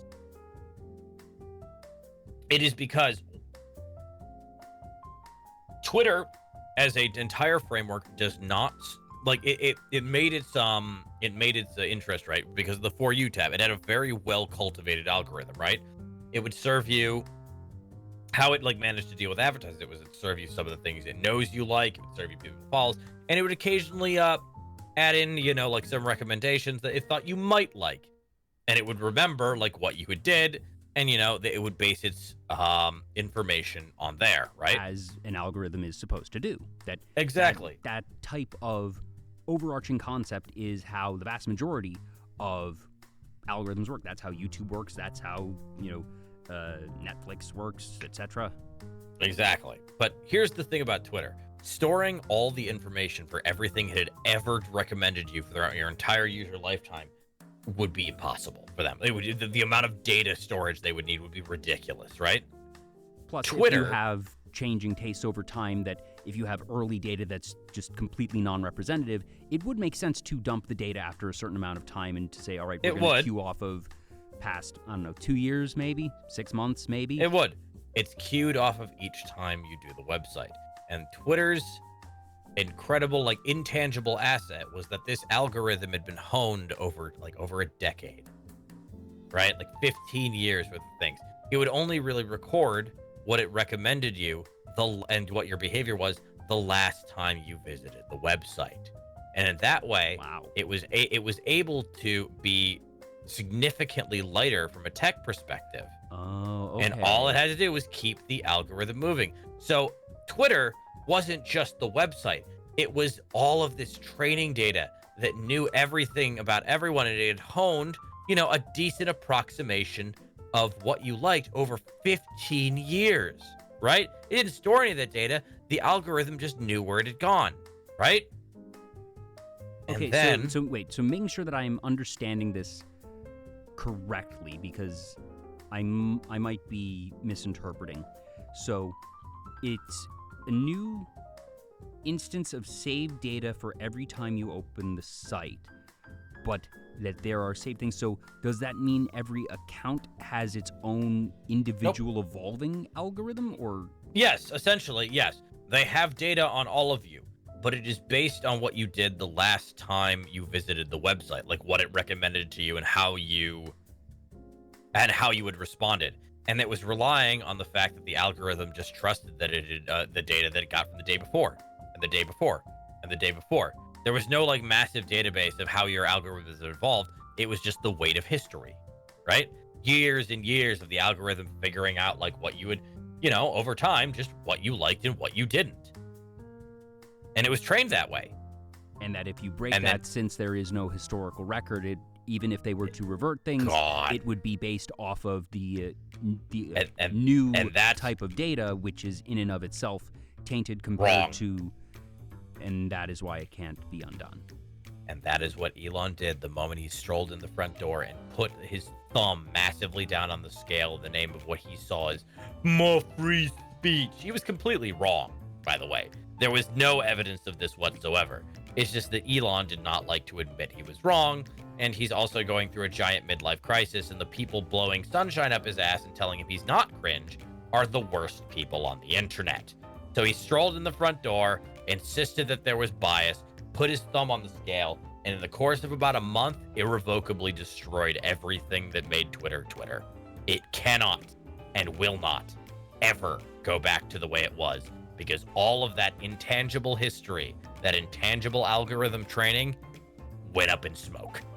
It is gone. It cannot ever be retrieved. What we lost wasn't data, it was time. And that basically, I suppose, the optimal move, magical Christmas land, would be that you would just have to start fresh in a new algorithm, and that you would not be able to undo all this, but you would basically have to just start from scratch and have it retrained from there. Yeah, because if you can get your people to sign on to train your website over 15 fucking years. Well, that's how it would have to be done if you're starting from scratch in a low user Yep. base. There's enough users, goodness knows, on the site that even if you wanted to start from scratch, they could get enough data in a week. No, they couldn't. Well, rephrased. They would not in a week get the data that they had in 15 years. They could in a week get more than enough data to create a viable working algorithm again. Oh, there's a working algorithm. It's just so filled with falsehoods and adjustments. Here's the thing: all of this hypotheticals that you're talking about relies on are predicated on the idea of Elon Musk admitting that he is wrong. Yeah. What's interesting is that one of the things that, well, I'm not even going to say that Musk was right about it, because it was a objective fact that Twitter's finances were not in a good place. That they were not doing, they were not monetizing the site well, and that's not to say that I think they should monetize the site in the way that he's doing, but that their overall model and, not model, just their overall operations had them in the red. Had them in the red. I think they had just broken profitability, actually. They were not in the red. I'd have to double check, possibly. But I'm fairly certain they just weren't making all of the money. And Elon Musk strolled at the front door promising that he could truly bring... And he annihilated it. I want the Twitter is alternate history worthless. happy ending where, give me somebody interesting where, there's... Sorry, you get the billionaire single-handedly destroys an incredibly important public service utility instead. Welcome to the world you live in. It's trash. Ba-da-ba-ba-da-ba. I look at it and I say, Microsoft could have bought it and it would have been better. Yes, but also Microsoft wouldn't have paid $44 billion. Twitter was never worth $44 billion. There's a reason that they took that money and that they almost sued him 100%. when he tried to back out of it. If someone offered to pay you, 40 times, right? Or I'll be nicer, 20 times the price of your house, right? And you knew that they were planning on turning your family home and attempting to turn it into a discotheque, which goes against everything you believe in. It was, yes, that's your ancestral family home, but it's 20 times the value of your fucking house. You'd probably take it. Yeah.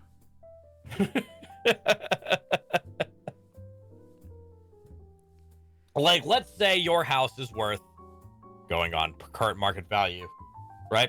$500,000. Of course I wouldn't sell this if they were going to turn it into a discotheque. My family has lived here for, 4 generations. Blah, blah, blah, blah. Take it. Yeah, you'll take it. Here's $10 million. Okay.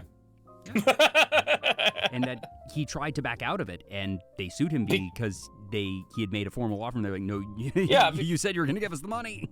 This isn't shitpost central, buddy. This is a business deal. And he really didn't seem to understand that. We should probably get off of Elon Musk, though, because ranting about him just makes my head hurt. And we could go all night. We know Elon Musk is stupid. Don't worry. Let's see. I'll get you ranting about something happier and more interesting. Please, because he hurts my head. You collect beer steins. Not steins, glasses. Sorry, glasses. yes. I do actually have a stein, though. I have pint glasses and things like that, and I collected them for a while. I've stopped collecting them because I no longer have room for all of them. Now, do you find that you have a particular style of what you like in a glass in... Weird ones. Weird ones? All right. Weird ones are ones with doing art. What qualifies as weird for you? I've got one that literally, it's like, it looks kind of like a rocks glass, like a whiskey glass, but it's got a rounded bottom, and it literally, the center of gravity is such that it balances on like half, like tilted is where the center of gravity lies. And it's because it's from a beer company that I actually did a little bit of business back then because I used to export craft beer as a business. Ooh. It didn't work out. I didn't make money fast enough. I made money off of it, but it didn't make money fast enough, and I didn't really have the money to go it alone. And I wish I'd been able to get funding of some sort, but it was an interesting experience, and I learned a lot. But I worked with a company called Two Brothers, right? And they're a brewery out in Illinois, right? Mm-hmm. And they had an IPA called Wobble IPA, and that was their glass for it. Ooh, I appreciate the commitment to the bit there. It was a really good commitment to the bit, and it's probably one of my favorites. Though, if you're talking about like probably the prettiest ones, I've got a bunch of shot glasses. Fuck.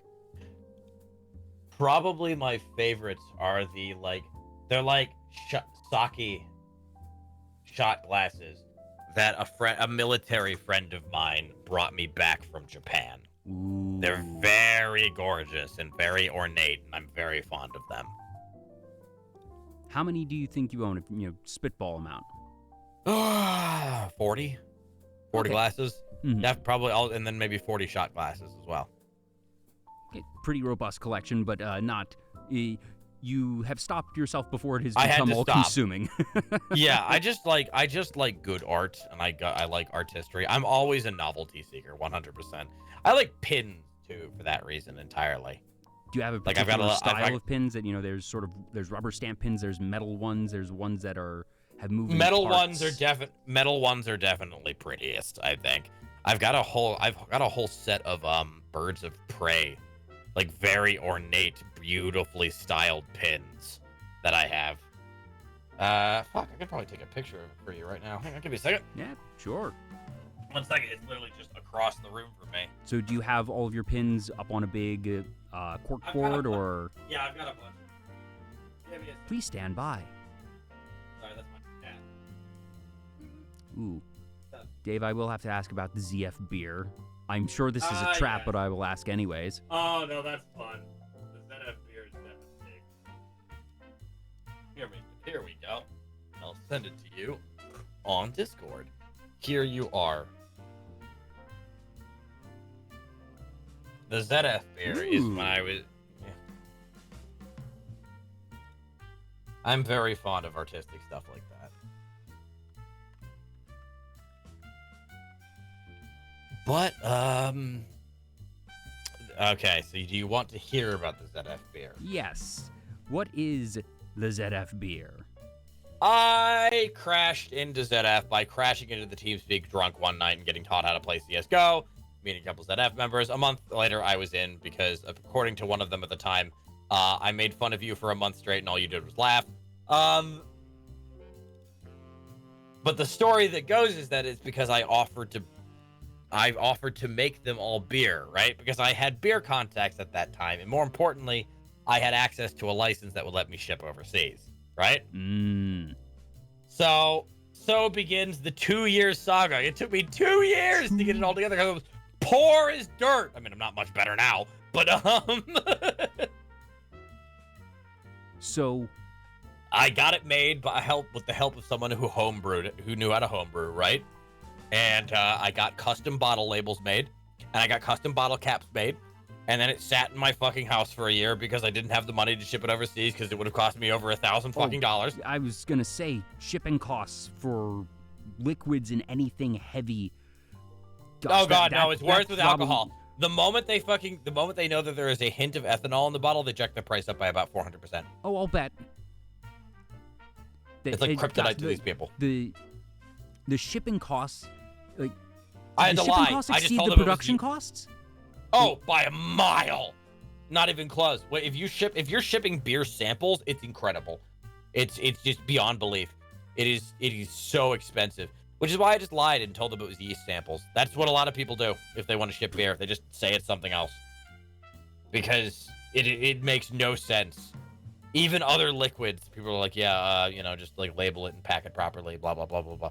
If they know there's alcohol in it, because for whatever reason, it's liability hell for them. So people lie. So what was in the beer? What was the beer? Well, here's the horrible thing. Most of ZF's members are like EROS, right? Mm-hmm. Which means most of their lager and pilsner drinkers, right? Mm-hmm. I sent them a black IPA. Oh, I drank it with them. I can't decide. I guess. Oh, the question here it. is, what did you tell them it was? Did you tell them what it was? I didn't tell them shit. Yeah, no, that was gonna be the thing of just, you monster. No, like the beer got here and it was shit, right? Because we all tasted it on stream together, right? And they all just went on stream like together, right? And actually, the funniest thing is Soviet, the one who's the biggest ham of all, was like, actually, it's not that bad. You know, it's interesting. This is just how this varietal's supposed to taste. But of course, he didn't record that bit because it wouldn't be as funny. No. But 100%, it wasn't bad because you know why? But even after a year. Taste. It wasn't to their taste, and I knew that going in. Mm-hmm. And I will say this: he's like, how do you know it didn't go bad over the year? Because I kept at least one bottle of myself. Oh, of course. For myself. I would have been very. And I sad. tasted it with them. My biggest problem with it, it was probably a bit overcarbonated, and it might have gotten a little bit skunked, but it really still tasted okay. Mm. Do you have a favorite drink of choice just for yourself? Yes, but do you want to know the standard of do you want to know the end of that story? Oh no, standard of alcohol. Oh jeez. What? Standard what? Sorry? Huh? Sorry, you said what, standard? Or... No, sorry, I misspoke. Do you want to know the end of that story? Oh, okay, so yeah, what's the story? There still exists unopened bottles of it. How many? I'm not sure how many my fellow clan member and friend Social System still has at his house, right? Because I sent over enough and a couple extra in case stuff broke, right? Yeah. I've not asked him in a while how many remain, but I do know that there is actually a locked aluminum briefcase. Oh my gosh. In my closet. It has remained there for years because I sent this over in probably 2018 is when this happened, right? In my closet is a genuinely locked metal briefcase. Inside is a crap ton of custom fitted foam. There are 3 remaining bottles of the ZF beer that still exist in that briefcase, and I have not opened it in years. And I will not open it until such as a time that there is a good cause or good reason to raffle it off or something. Oh my gosh. This sounds like the football, the package, this sounds like Seto Kaiba's 3 Blue Eyes White Dragons in the big metal briefcase. Just the level of extra here. Yeah, because that's me. I am just the most extra man alive. I can't help myself, man. If money were not an object, I'd have already been fucking killed because I, decided to park a Zeppelin over downtown Los Angeles and demand a ransom. What are they gonna do? Shoot me down? Yeah, it'll be great. Have a flaming Zeppelin fall under one of your major, metropolitan areas. Ha ha! I win, U.S. Air Force. I'm actually terrified now because I hear that plan and I was like, oh wait, that's actually like evil genius levels. I'd do it if I could. Why not? I would not get a better death, dude. I'm now sort of backtracking, just like how do you get to that particular scheme? Because there's a a very wide range of schemes that one could have. Where? I don't know. Zeppelins the are fact cool. that Zeppelin, of all things, I think Well, is what the sort of stands out. rigid airship, if you want to be more specific. Zeppelin is just a colloquialism because the Zeppelins, which were ones made by the company Zeppelin, are the most well-known ones. But yes, no, I mean, they're just cool. Did you know there actually was a new rigid airship prototype back in 2015, I think? For what an American company. For what purpose? An American company wanted to produce them for large cargo lifting that was not right because they managed to figure out and patent an internal ballast system that would allow them to land without infrastructure. Oh, that's actually It was impressive. interesting. They built a prototype. It was called Dragon Dream. It was really cool looking. And then the Air Force hangar that they were keeping it inside collapsed due to age and destroyed it. Yeah, I'm really good at crushing your hopes and dreams tonight, aren't I? But they don't even have. So do they not have the designs to make another? I'm sure. Yes, that cost a lot. They don't of have money, the fun. They don't have the funding. Okay, but the design exists. I'm sure they have designs for bigger ones. I guess I'm kind of surprised that nobody has at least rolled the dice on what could conceptually be a big shipping innovation. But also, I have to assume that logistically, even if you don't need a landing infrastructure, that all sorts of different air regulations might get in the way. It's not that they don't have use cases. It's just that the people with the money aren't currently interested in the use cases that it's used for. That's always what it is. It's time and attention that determines what like gets one the money. I could see getting time and attention down the line. I hope so, but you never know. Did you know that? Do you remember those you ever heard of an achronoplan in terms of other weird storage things? What? An achronoplan, a weird thing that the Soviet Union made back in the fucking 80s. The achronoplans are literally ground air effect craft, right? Aircraft. There's something called the ground. I don't want to. Sorry, my brain's a bit scrambled. The ground air effect, right? Mm-hmm. Sorry, ground effect, I think is the name of it, right? It's specific. It's an aerodynamic principle where you fly close to the surface and you actually end up gliding on sort of a cushion of air, right? Mm-hmm. It's an interesting phenomenon. Achronoplans were what the Soviets called their attempt to make military aircraft out of the thing, where it was supposed to skim above. It was basically a giant seaplane that was really meant to skim above the surface of the water.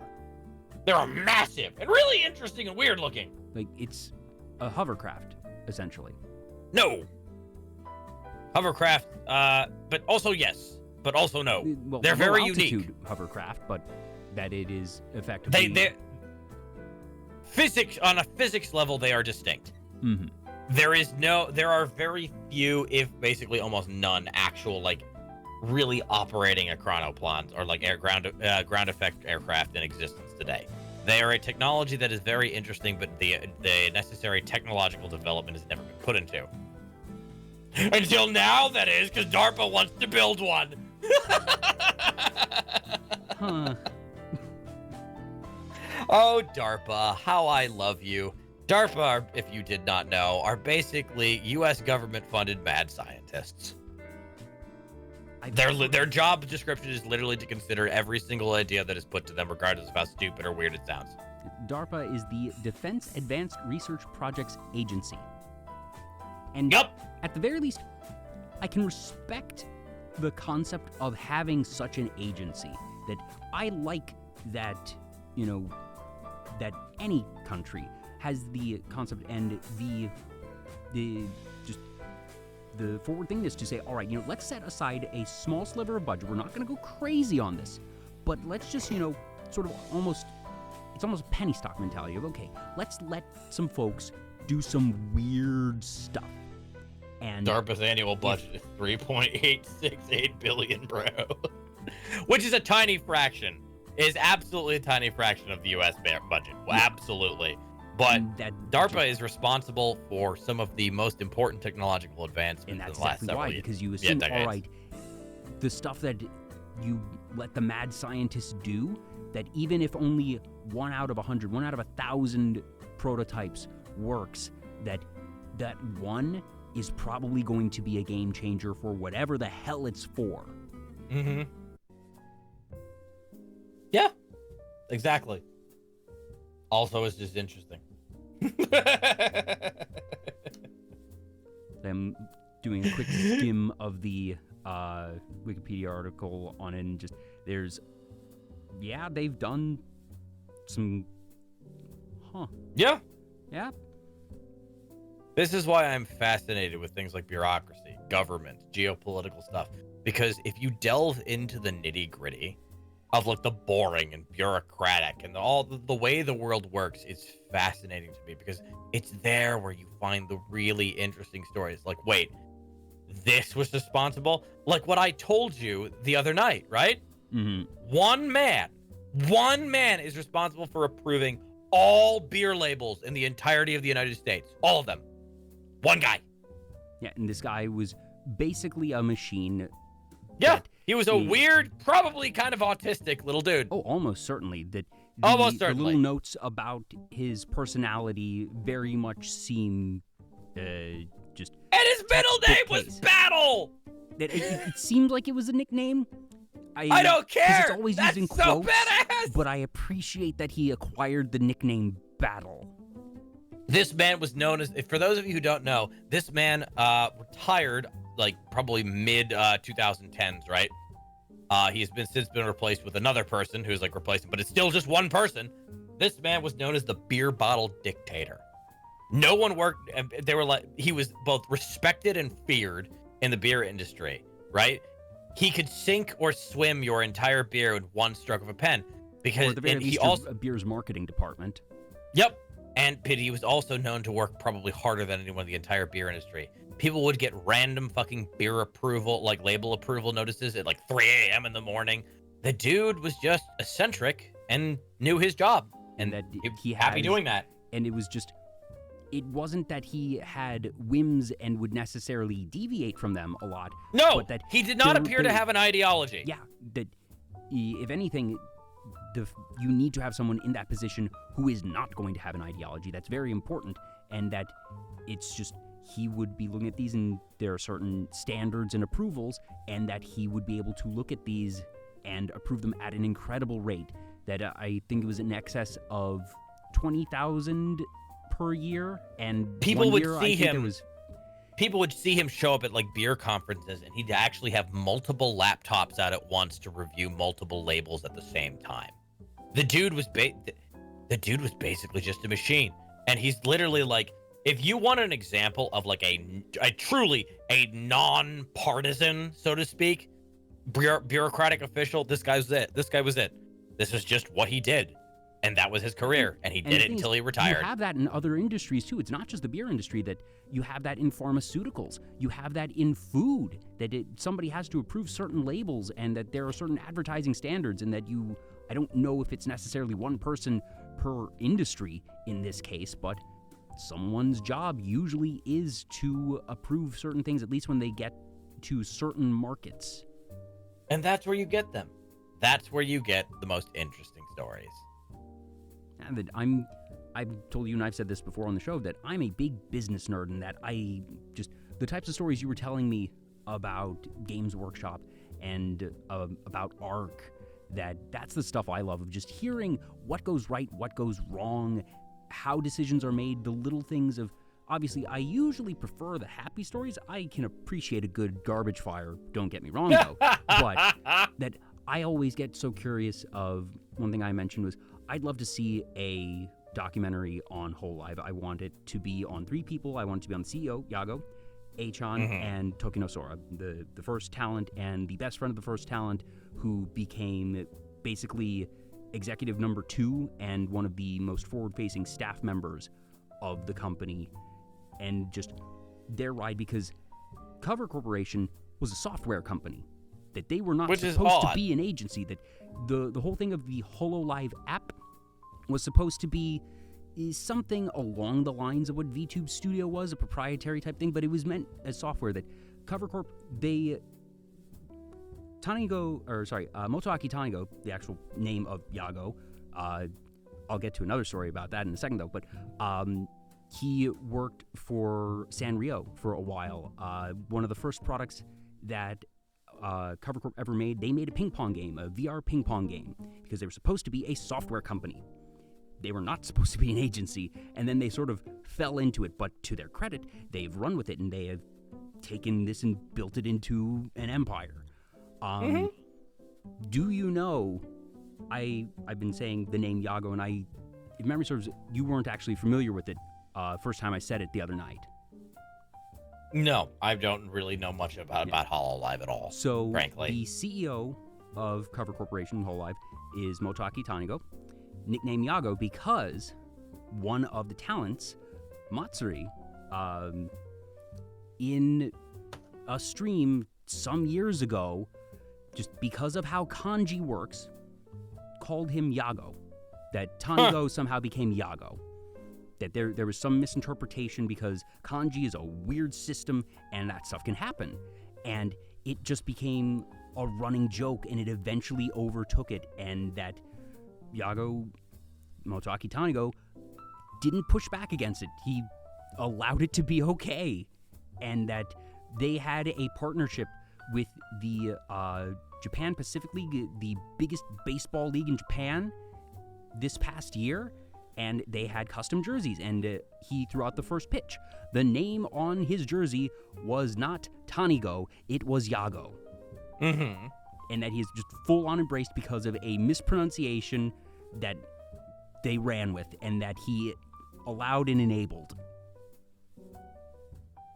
And that just this guy who had been working in other software companies and wanted to make his own little thing and hired, I forget if it was like a high school senior or like a freshman in college to be sort of a talent sort of mascot for this project, for this software that they were developing, and to have them stream as part of the showcase of the software. And then, oops, we accidentally made a multi-million-dollar company that we didn't set out to make. And thus VTubing was born. Wasn't the birth of VTubing, but it's certainly a catalyst factor. A strong catalyst factor, no question there. I'm kidding. Yeah. Also, wrapping back a little bit, I do have those pins from earlier. Mm-hmm. So we have a dozen different pins of these different types of birds. Were these sold in a set? I have to assume this was at least from the same... It was a Kickstarter. Okay. I just really liked the look of the pins, and I thought they were pretty. I don't know. I like birds, a bit, or like bird watching, just a little bit. I don't do a lot of it, like, on any sort of, like, like actual level. I don't go out and, like, look for birds, because I'm a fucking dipshit hermit who's got two jobs behind the computer. Bird watching requires touching grass. Exactly, and I just don't have a lot of time for that. I'm trying to make more for it, but why. I think I got it from my dad, honestly. He used to watch birds. But also, I lived near a nature preserve, like, back when I was a kid at one point, right? Mm. And I do remember an issue that happened back in the Midwest, because my parents decided to also live near another nature preserve, right, with their house. And they have a pond, and it has koi in it. And guess what lives in that nature preserve? Great blue herons. Oh, no. I think you can see the problem already. Yeah, have you ever seen a great blue heron in person? I've seen herons in person, not a great blue heron. Go look up a picture of it. Just right now. Just take a second. Just Google what great blue heron is. Because obviously, Trust me on this. Trust me on this. It is worth looking at, right? Whatever. Do you see the picture of it? Yeah. Now specify height comparison, because I'm going to be very frank with you. However big it looks to you in those pictures. Because I was like, I'm not getting scale here. You're not getting scale. These things are enormous. Graph I have says 50 inches tall versus tricolored heron, which is 25 inches tall, so actually double the size. Great egret is 40. Let's put it this way. Their wingspan is on average 6 feet. The wingspan of a great blue heron is about as tall as the average dude who actually gets any likes on Tinder. I actually did find a really good picture of heron with a wingspan. Let's actually get that in here. Studio mode, activate. Here, let's put it this way.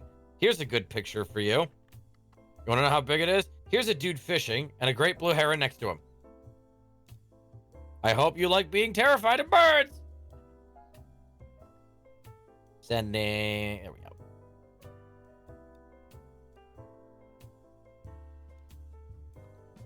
Yeah, that seems about right. Whoa. Yeah, they're enormous. They are genuinely huge-ass birds. And so we have, like, there's a lot of, I'm sorry, my parents do, right? They have a lot of tree cover, right? Like bushes and stuff. It's a very wooded area that they've, like, cultivated in their pond area, right? Which should, theoretically, make it hard for a heron to, like, land there, right? Keyword So what it would being do... theoretically. So what they would do is it would glide into the open grass area of their backyard, where there was space to land, hop up on the fence, and shuffle over until it could hop down into the pond area. Evil. The thing sees food, and it wants food. Do not underestimate wild animals, because they will figure that shit out. Animals are so much smarter than most people give them credit for. Oh, 100%. If an animal, don't forget. Yeah, they're not like, I forget if it's sapient, I think, or is it Sentient? Sentient. Is it sentient that confers like self-reflection and like consciousness of self? Yeah. I forgot. Okay, it's sentient. Yeah, they may not be sentient, right? But they are very much sapient. They are very, very much thinking creatures. Oh, yes, yeah. Nothing is going to last very long in an ecosystem unless it's able to, well, self-preservation, one way or another. Yep. And here we have that height comparison that, you know, like I said, 50 inches average. Humans probably can be, big. You know, like 60, 70 inches. That, it's not going to threaten you, but it's the type of thing that, even in a picture, it doesn't look that intimidating, but, you know, if you see that standing next to you, it is unnerving. Yeah, no, genuinely. And that is what we had to scare away from our goddamn koi. I was about to say, because you were starting to tell the story about the koi pond, then just herons, and I was like, I don't care what type of heron it is.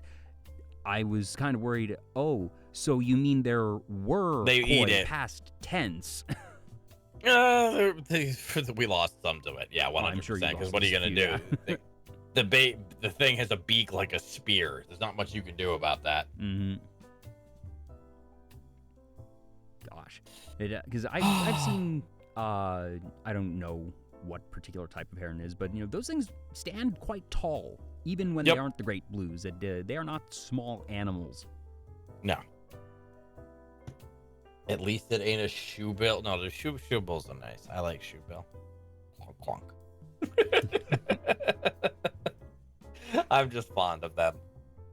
When it comes to bird watching, you mentioned you don't do it often. Have you ever gone on even one or two dedicated bird watching? You know, I don't know if expedition would be the right phrase. No, it's just a thing that I like to do off of my back porch, like to see like what species end up near with me. Sometimes you see weird shit. Yeah, no, it's like seeing a shiny Pokemon out in the wild. That's the closest. Pretty much. Just there's not usually a bright orange bird here. Exactly. Sometimes stuff gets lost. You know, it's really interesting. Do you have any favorites that you've seen out of your window?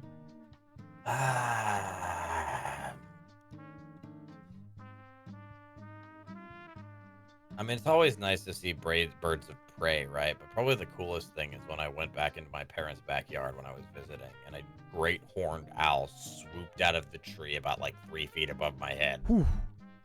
Yeah, they're big. And by cool, you mean a heart attack in the moment, then cool afterwards.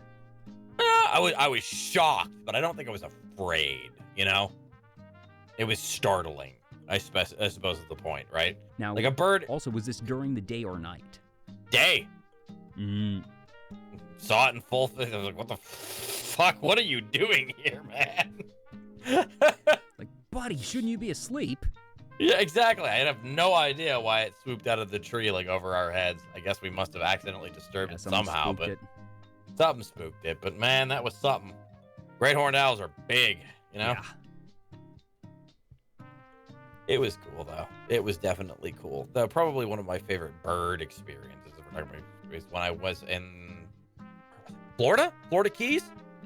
Was it Florida? I don't think it was on the Keys. I don't remember where it was. Was it in Florida or was it in was it in California? I went somewhere, right? But it had an apiary, and I got to see I got to feed like a lot of exotic birds because, you know, if you held out, you know, they had a, you know, they were trained to the such, or like where if you held out like a cup of like stuff, they'd land on your damn arm and eat it out of your hand. Mm. It was pretty though. I got to see a lot of very gorgeous birds up close. Yeah, that's cool. That I enjoy seeing birds up close. I went to a conservatory and they were having this butterfly exhibit. And ooh, I love butterflies. I love butterflies. I learned at a distance. Seeing them up close are creepier than most people realize. Like the big ones, like the big ones. Just I don't have a phobia of bugs. Like, you know, as long as they're not, you know, like invading my personal space, and, you know, if I see one on the sidewalk, whatever. But I have monstrous arachnophobia. Sorry, I'm just gonna admit that straight up. My brain just freaks the hell out, even though I know they're harmless most of the time. But just when I can see the eyes and like segments of the body up close and personal, it's just unsettling. You know, like I said, not phobia level, but brain go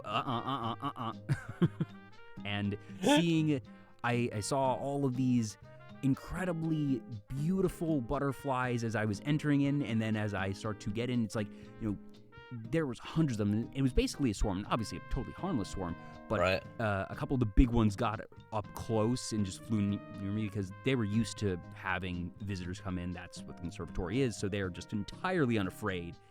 But seeing a couple of them up close and the speed with which they fly, I was like, oh, I've never actually felt even an ounce of, like, I wouldn't necessarily call it fear, but just being startled by butterflies before that. And I don't think I've ever felt that can be a bit since, jarring, but yeah. I actually quite like butterflies. I raised monarch caterpillars, you know, when I was a kid, when I briefly lived in Texas, because out there they have milkweed, right? Mm-hmm.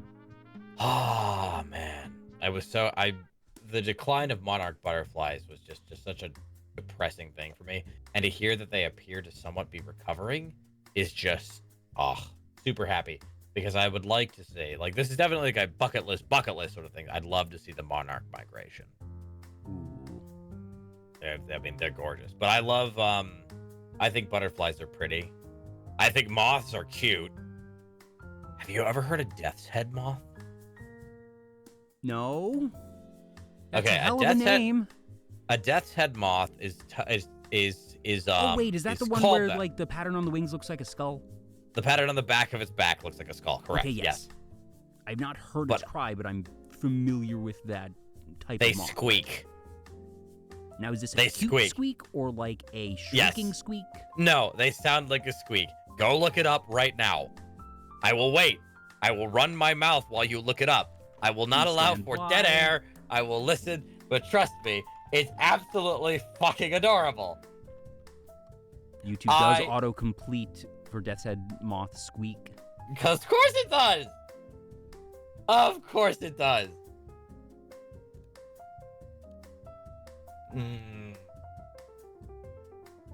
God, I love a good cider. I'll tell you about that afterwards. It just sounds kind of like it's not quite a chirping, but it's like. Yeah, it's squeaky. Yeah, it's not like it's a protest squeak. It's a protest squeak. It's not it's like great. You know, squeaky toy, but it's and that pattern on the back is just like, cute. Oof. It's just cute. They're completely harmless, right? It's entirely named after just the fact that their pattern happens to look like a skull. The pattern is scarier than the bug itself. I don't think they even have mouths. I don't think they could bite you if they wanted that to. would They're make sense, completely probably, harmless. Yeah. But they're just cute. They're just cute. And like there's all sorts of moths. Like I've seen like pictures of them. Like some of them will burrow into your fucking like not like bro. They'll like nestle themselves into your clothing if they land on you because they want your body I've heat. seen like videos or gifs of those. Yeah. It's cute. They're cute. Moths are cute. I'll die on this hill. Screw y'all. Fun fact: moths are the reason why we call computer bugs bugs. Yup. I remember that story. Because a moth fried a circuit. Yep. Mm-hmm. Good times.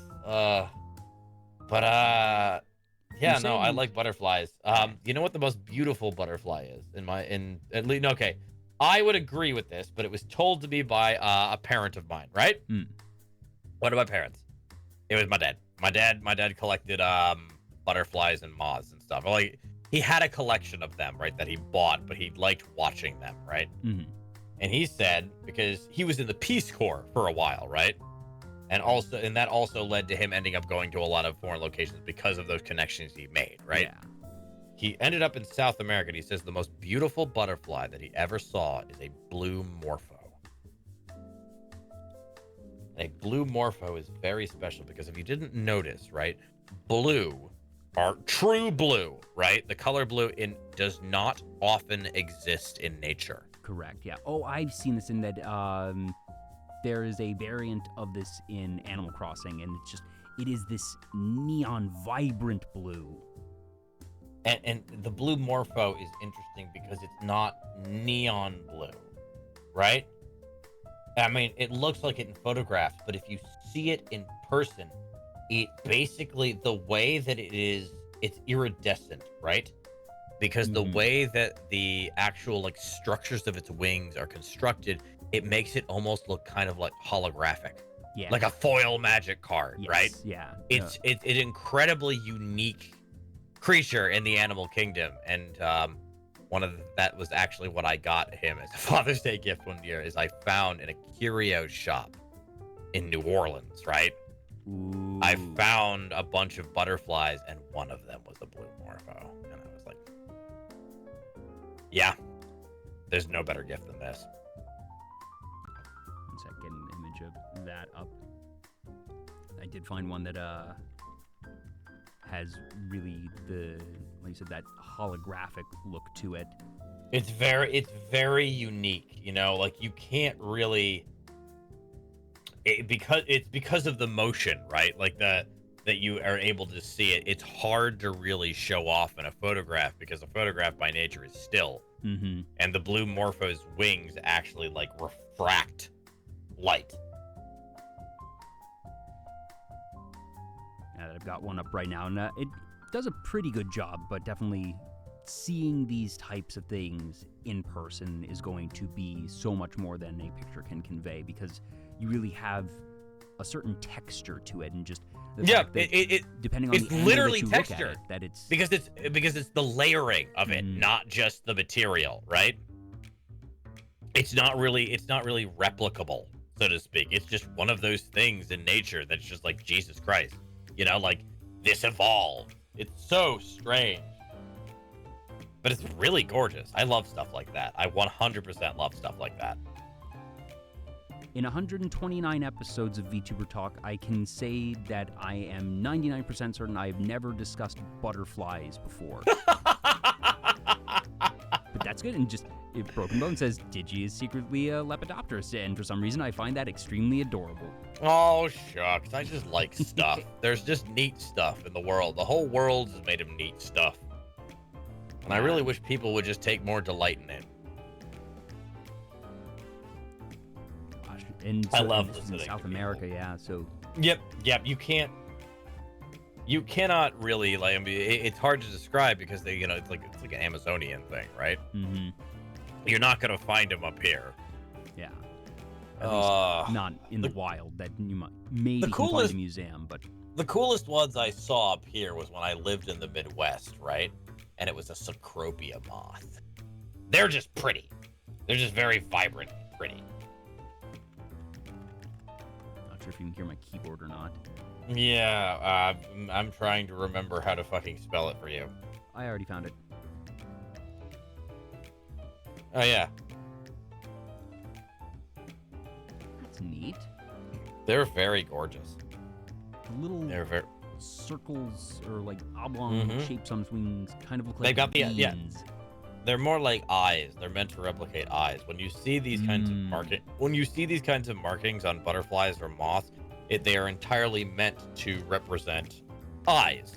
Yeah, because I've seen ones that look like sort of... It's a defense mechanism because a lot of predators do not like being looked at or won't attack if they think they're being stared at, right? Yeah. Also, it provides a potential, like, because, you know, like a lot of predators will go for the head. They'll go for the wings instead because they mistake the eyes for the body. Yep. Sec, just... Nature is fascinating. And here's a Cecropia moth.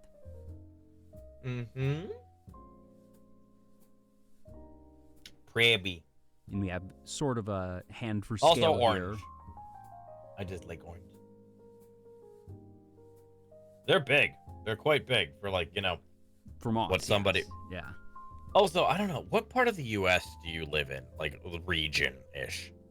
I live in Texas, and that gives you nothing of importance because Texas is big. Texas is enormous. Yeah, I don't really give a shit. I'm not trying to dox you, no, bro. you're good. But I don't know. Did you guys have fireflies down there? Lightning bugs? That's what what we called them as a kid. I don't know where they range. Not sure because... So I didn't grow up in Texas. I grew up somewhere with lightning bugs, so I did. You did, so you remember. Yes. But I remember I can't that. say for sure if they're in Texas because the place where I live doesn't have... I live in like a sort of the fringe between suburban and urbanish areas. So I mean, not a lot of stuff for... That's what's sad, right? Like, I remember as a kid, I used to run around. You know, like when I moved to the Midwest, I used to run around and collect lightning bugs and catch them. I absolutely collected lightning bugs in my backyard growing up. And you don't see them anymore, right? You don't see, it's like, where'd they all go, right? Because they were there as a kid. And then you realize, you know, as adulthood and the horribleness of our current society sets in, you're like, oh, because everyone started using pesticides so they can maintain their nice little neat manicured lawns. I hate grass. And it killed them all. Not even the meme so of I hate ugly, touching bro! Just grass is useless. It's completely useless. It's so damn inefficient that it's not even... Here's the worst part. If you want, like, a flat land, like, say you want your yard to use, like, do like, you know, play and catch or stuff like that, there's still better species of grass than the stuff we use. Yeah, it doesn't look as pretty, but it's practical, and you can mix it with other things. But no, we all have to have these useless manicured lawns. That was one of the more shocking things of, you know, you hear about big pharma and big dairy. Big grass is the actual industry that I was most horrified to learn about. Big pharma, big farm, big right? Big farm, yeah. Big agra is actually... Fun fact, if you want to know some of the most evil companies in this entire country... Sorry to get political, but literally some of the most fucked up companies in the entirety of the country that no one pays attention to, it's the agriculture companies. For a variety of reasons. Coming down to patenting actual genomes. Oh, yes, I have and heard things that. like that. Yep, they do stuff like that. Forcing shitloads of smaller farmers. Remember, folks, no, there's not some rural farmer making your food.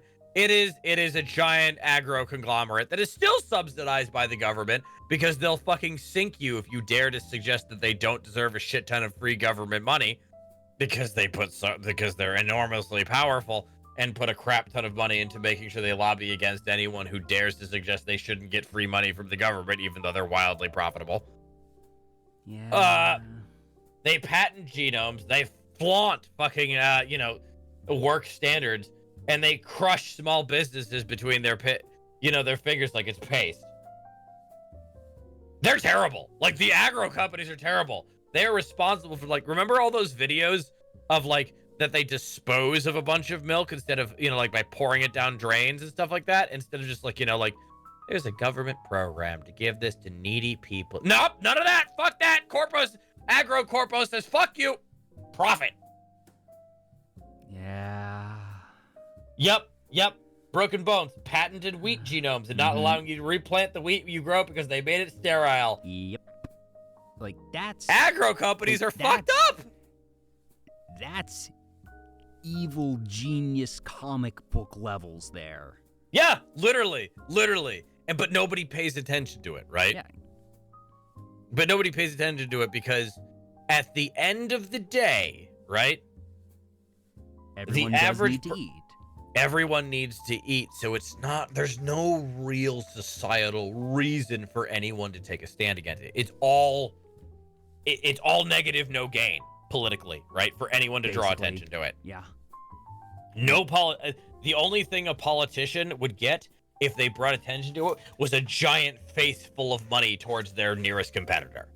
It would be all punishment for basically no gain. Because it's not like the food makers can go away. Yeah. So nothing will get done, right? Until something horrible short happens. I don't know. Like, maybe Monsanto creates the happy ending, the potential happy ending, I'm not going to call it a likely one, would have to be a market-changing innovation by someone who does not have the same standards as current agricultural a paradigm companies. shift. Yeah. Yes. It would have to be just that the current ones are made so damn inefficient and obsolete that Or Monsanto makes a fucking genome that accidentally mutates into Audrey 2 from Little Shop of Horrors. I don't. Short of that, I'll hope for no the one's gonna one do that anything. mutates into actually being not sterile anymore, and that the farmers then circulate it amongst themselves. That ain't gonna happen. No, But like I said, based I on always- based I on try to genetics. But ideate okay. happy things, Digi. I don't expect them to happen, but You sweet summer child. no. I very much understand reality. I like to daydream. I understand that my daydreams are daydreams, though. Mm-hmm. Or that I hope that, maybe, we talked about DARPA and that, the mad scientists there, and just like, okay, maybe some mad scientist eventually will hit on something like that. Statistical in probability, but maybe one of those crazy happy endings that I think of will one day come true.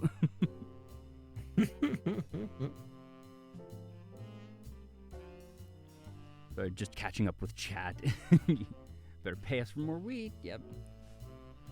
There's a lot of cool stuff. There are good companies out there that, there's a lot of bad companies out there. Do not get me wrong. I apologize if this is a bit more No. risque in terms of conversation topic, but I can't help myself. I think we've all actually the done a time. very tasteful job of.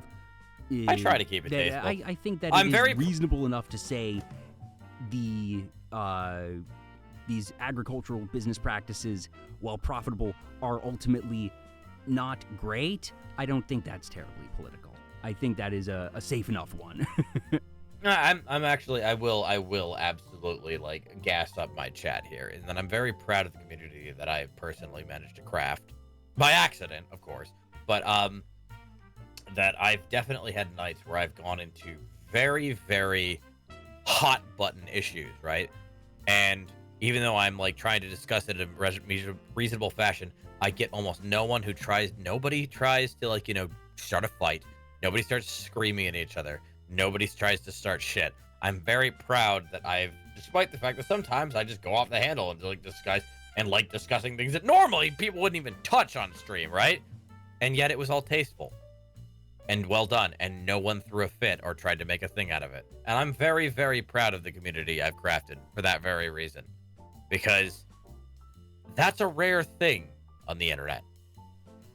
One thing I have definitely learned from Vtuber Talk, and it's something that I mentioned earlier, that part of the feature for me as the host, that I told you this the other night, I do not really have a community to call my own. That I have perhaps a small handful of regulars, and I love them dearly for whatever reason they decide to tune into more than one show of mine, but I recognize that the vast majority of folks that tune into my channel are there for the guest, and that they are the passionate fans of the guest, and I'm super thrilled that they go out of their way to see the content creator that they love on another channel and spend any amount of time on my channel, that even if this is the only show, the only episode of Vtuber Talk you ever turn into, thank you for being here now. That's more than enough for me. I do not mean to be this as complaining, but that for me as a host, that since I don't have much of a community to call my own, that I sort of get to play guest of seeing the communities of my guests coming in, but obviously little windows, yeah, and that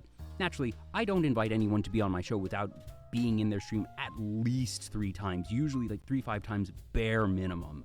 That, you know, I'm going to invite people on where I know what I'm getting into, and part and parcel with that is their chat, and that it is fascinating to see the different personalities of chat, and that while you might not take credit for it, like I said earlier, the chat does reflect the streamer. The chat does reflect the VTuber, and that even if it is not conscious curation, that the personality and the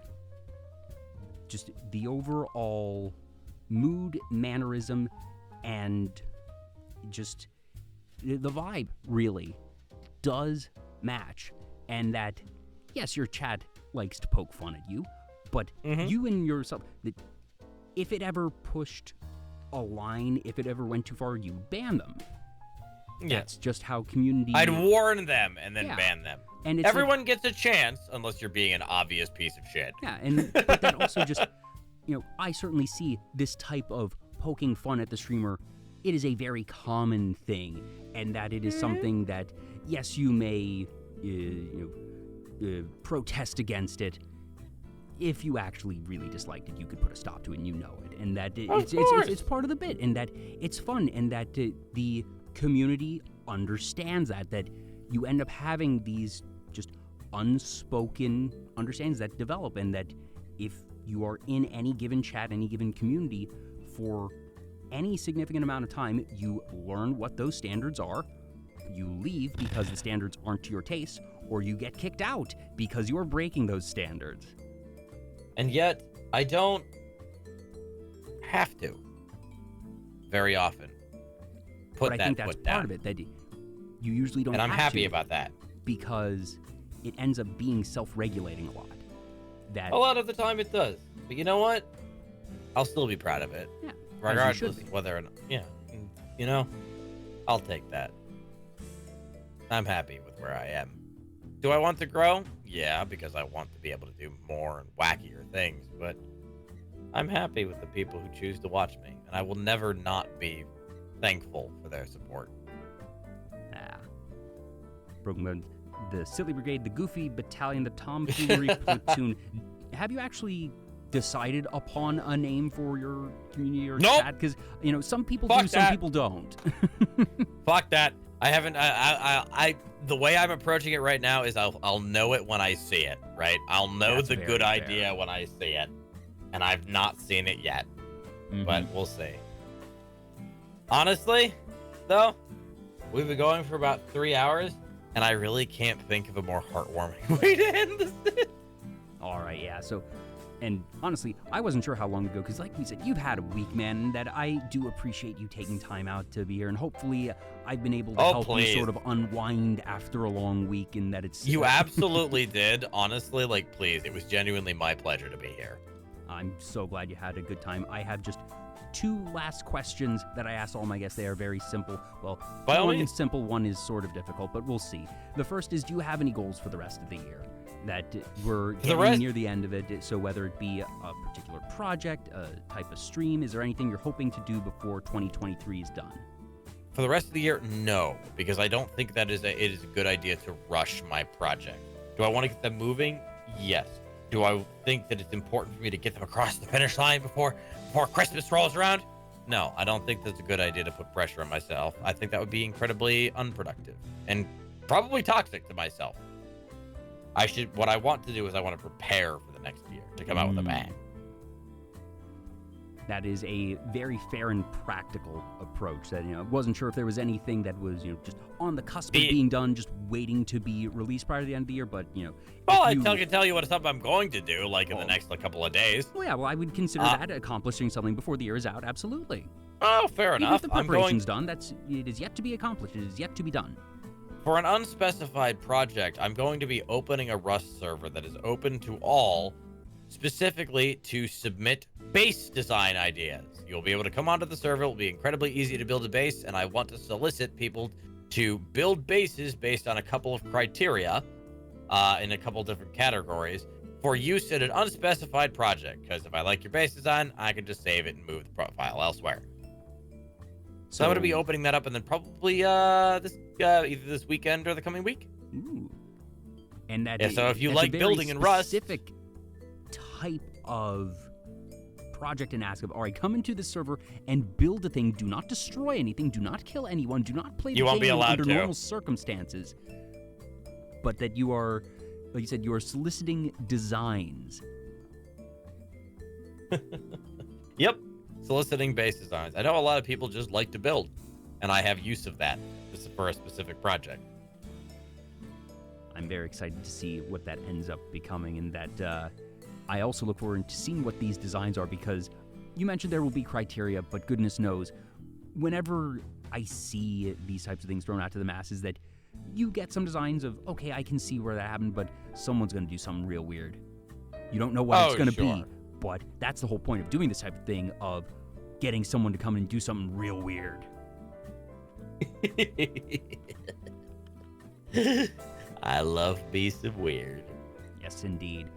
And then the last question that I ask all my guests is, what does being a VTuber mean to you? And that is not what is the definition of a VTuber, but like I said earlier, I do not believe there is a right way to be a VTuber. I don't think there is a definition of a VTuber beyond has an avatar. But on a personal level, I've had folks say being a VTuber lets me get in touch with my inner child. It lets me be someone who I can't be in real life. I've had others who have a more clinical approach that have said, I could be a facecam streamer. I don't really have a deep connection to my model, but as an entertainer, I love what being a VTuber enables me to do, and I see it as a tool, and I love this tool set. And those are very different answers, and there are things between and even beyond. So for you, Digital Vagrant, what does being a VTuber mean to you?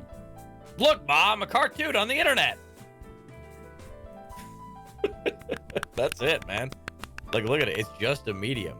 It's just a medium. And with all the benefits and downsides that brings, I like being a VTuber because I didn't want people to not have something to look at when I ran my mouth, But now that I know about the medium, there's so many interesting things and humor you can do with it. I'm interested in it because for the sake of it being what it is. You can do physical comedy with a VTuber. You can, you can be a completely different character. And I'm just happy to be on the ground level of this new medium, which you will probably see more of going forward.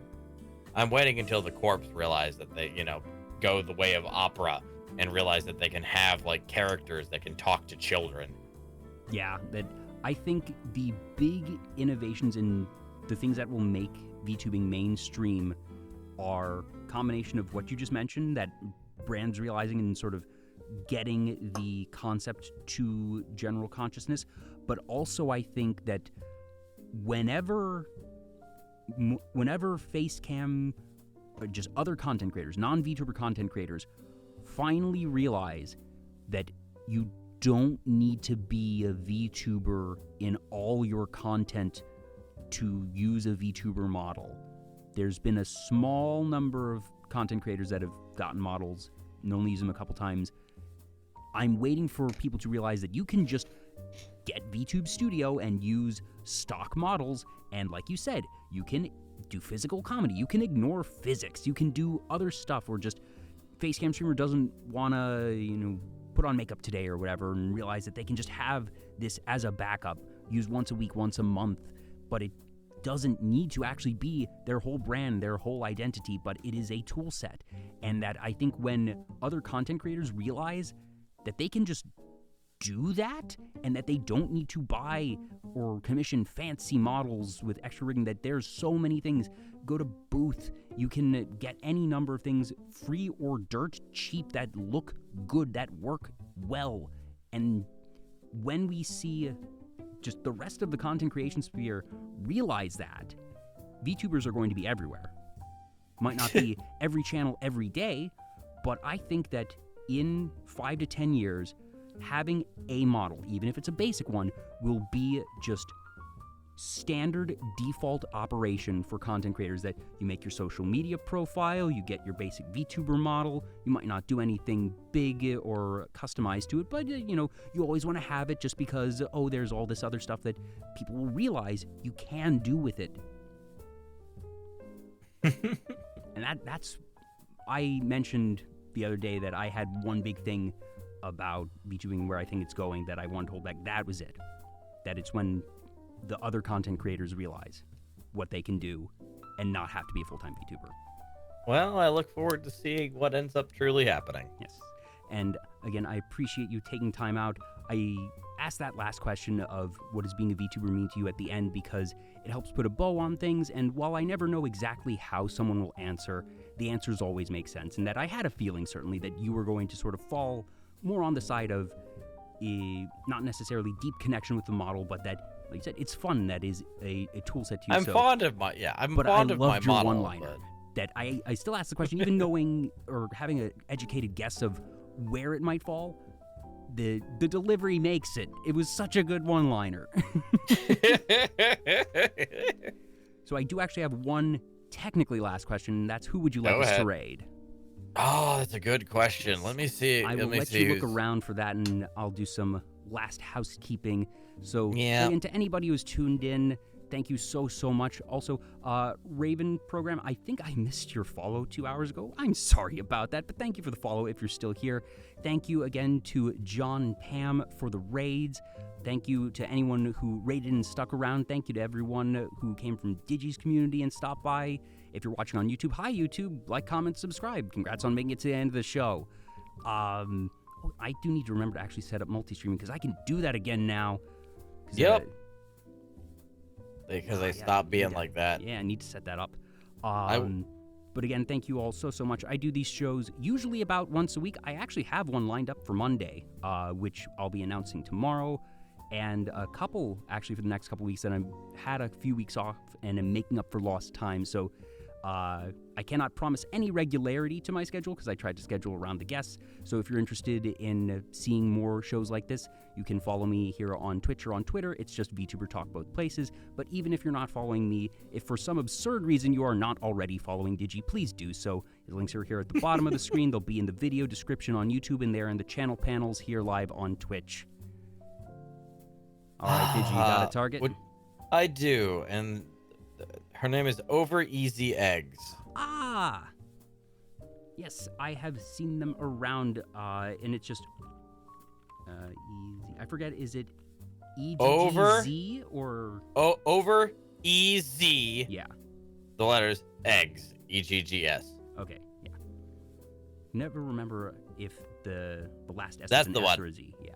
Yep, that's correct. Awesome. Well, be sure to let them know that Digi sent you. Again, thank you all so much for tuning in. Digi, thank you once again. Have a fantastic rest of your night, everybody. Say hi to Eggs, and I will see you all next time. Cheers!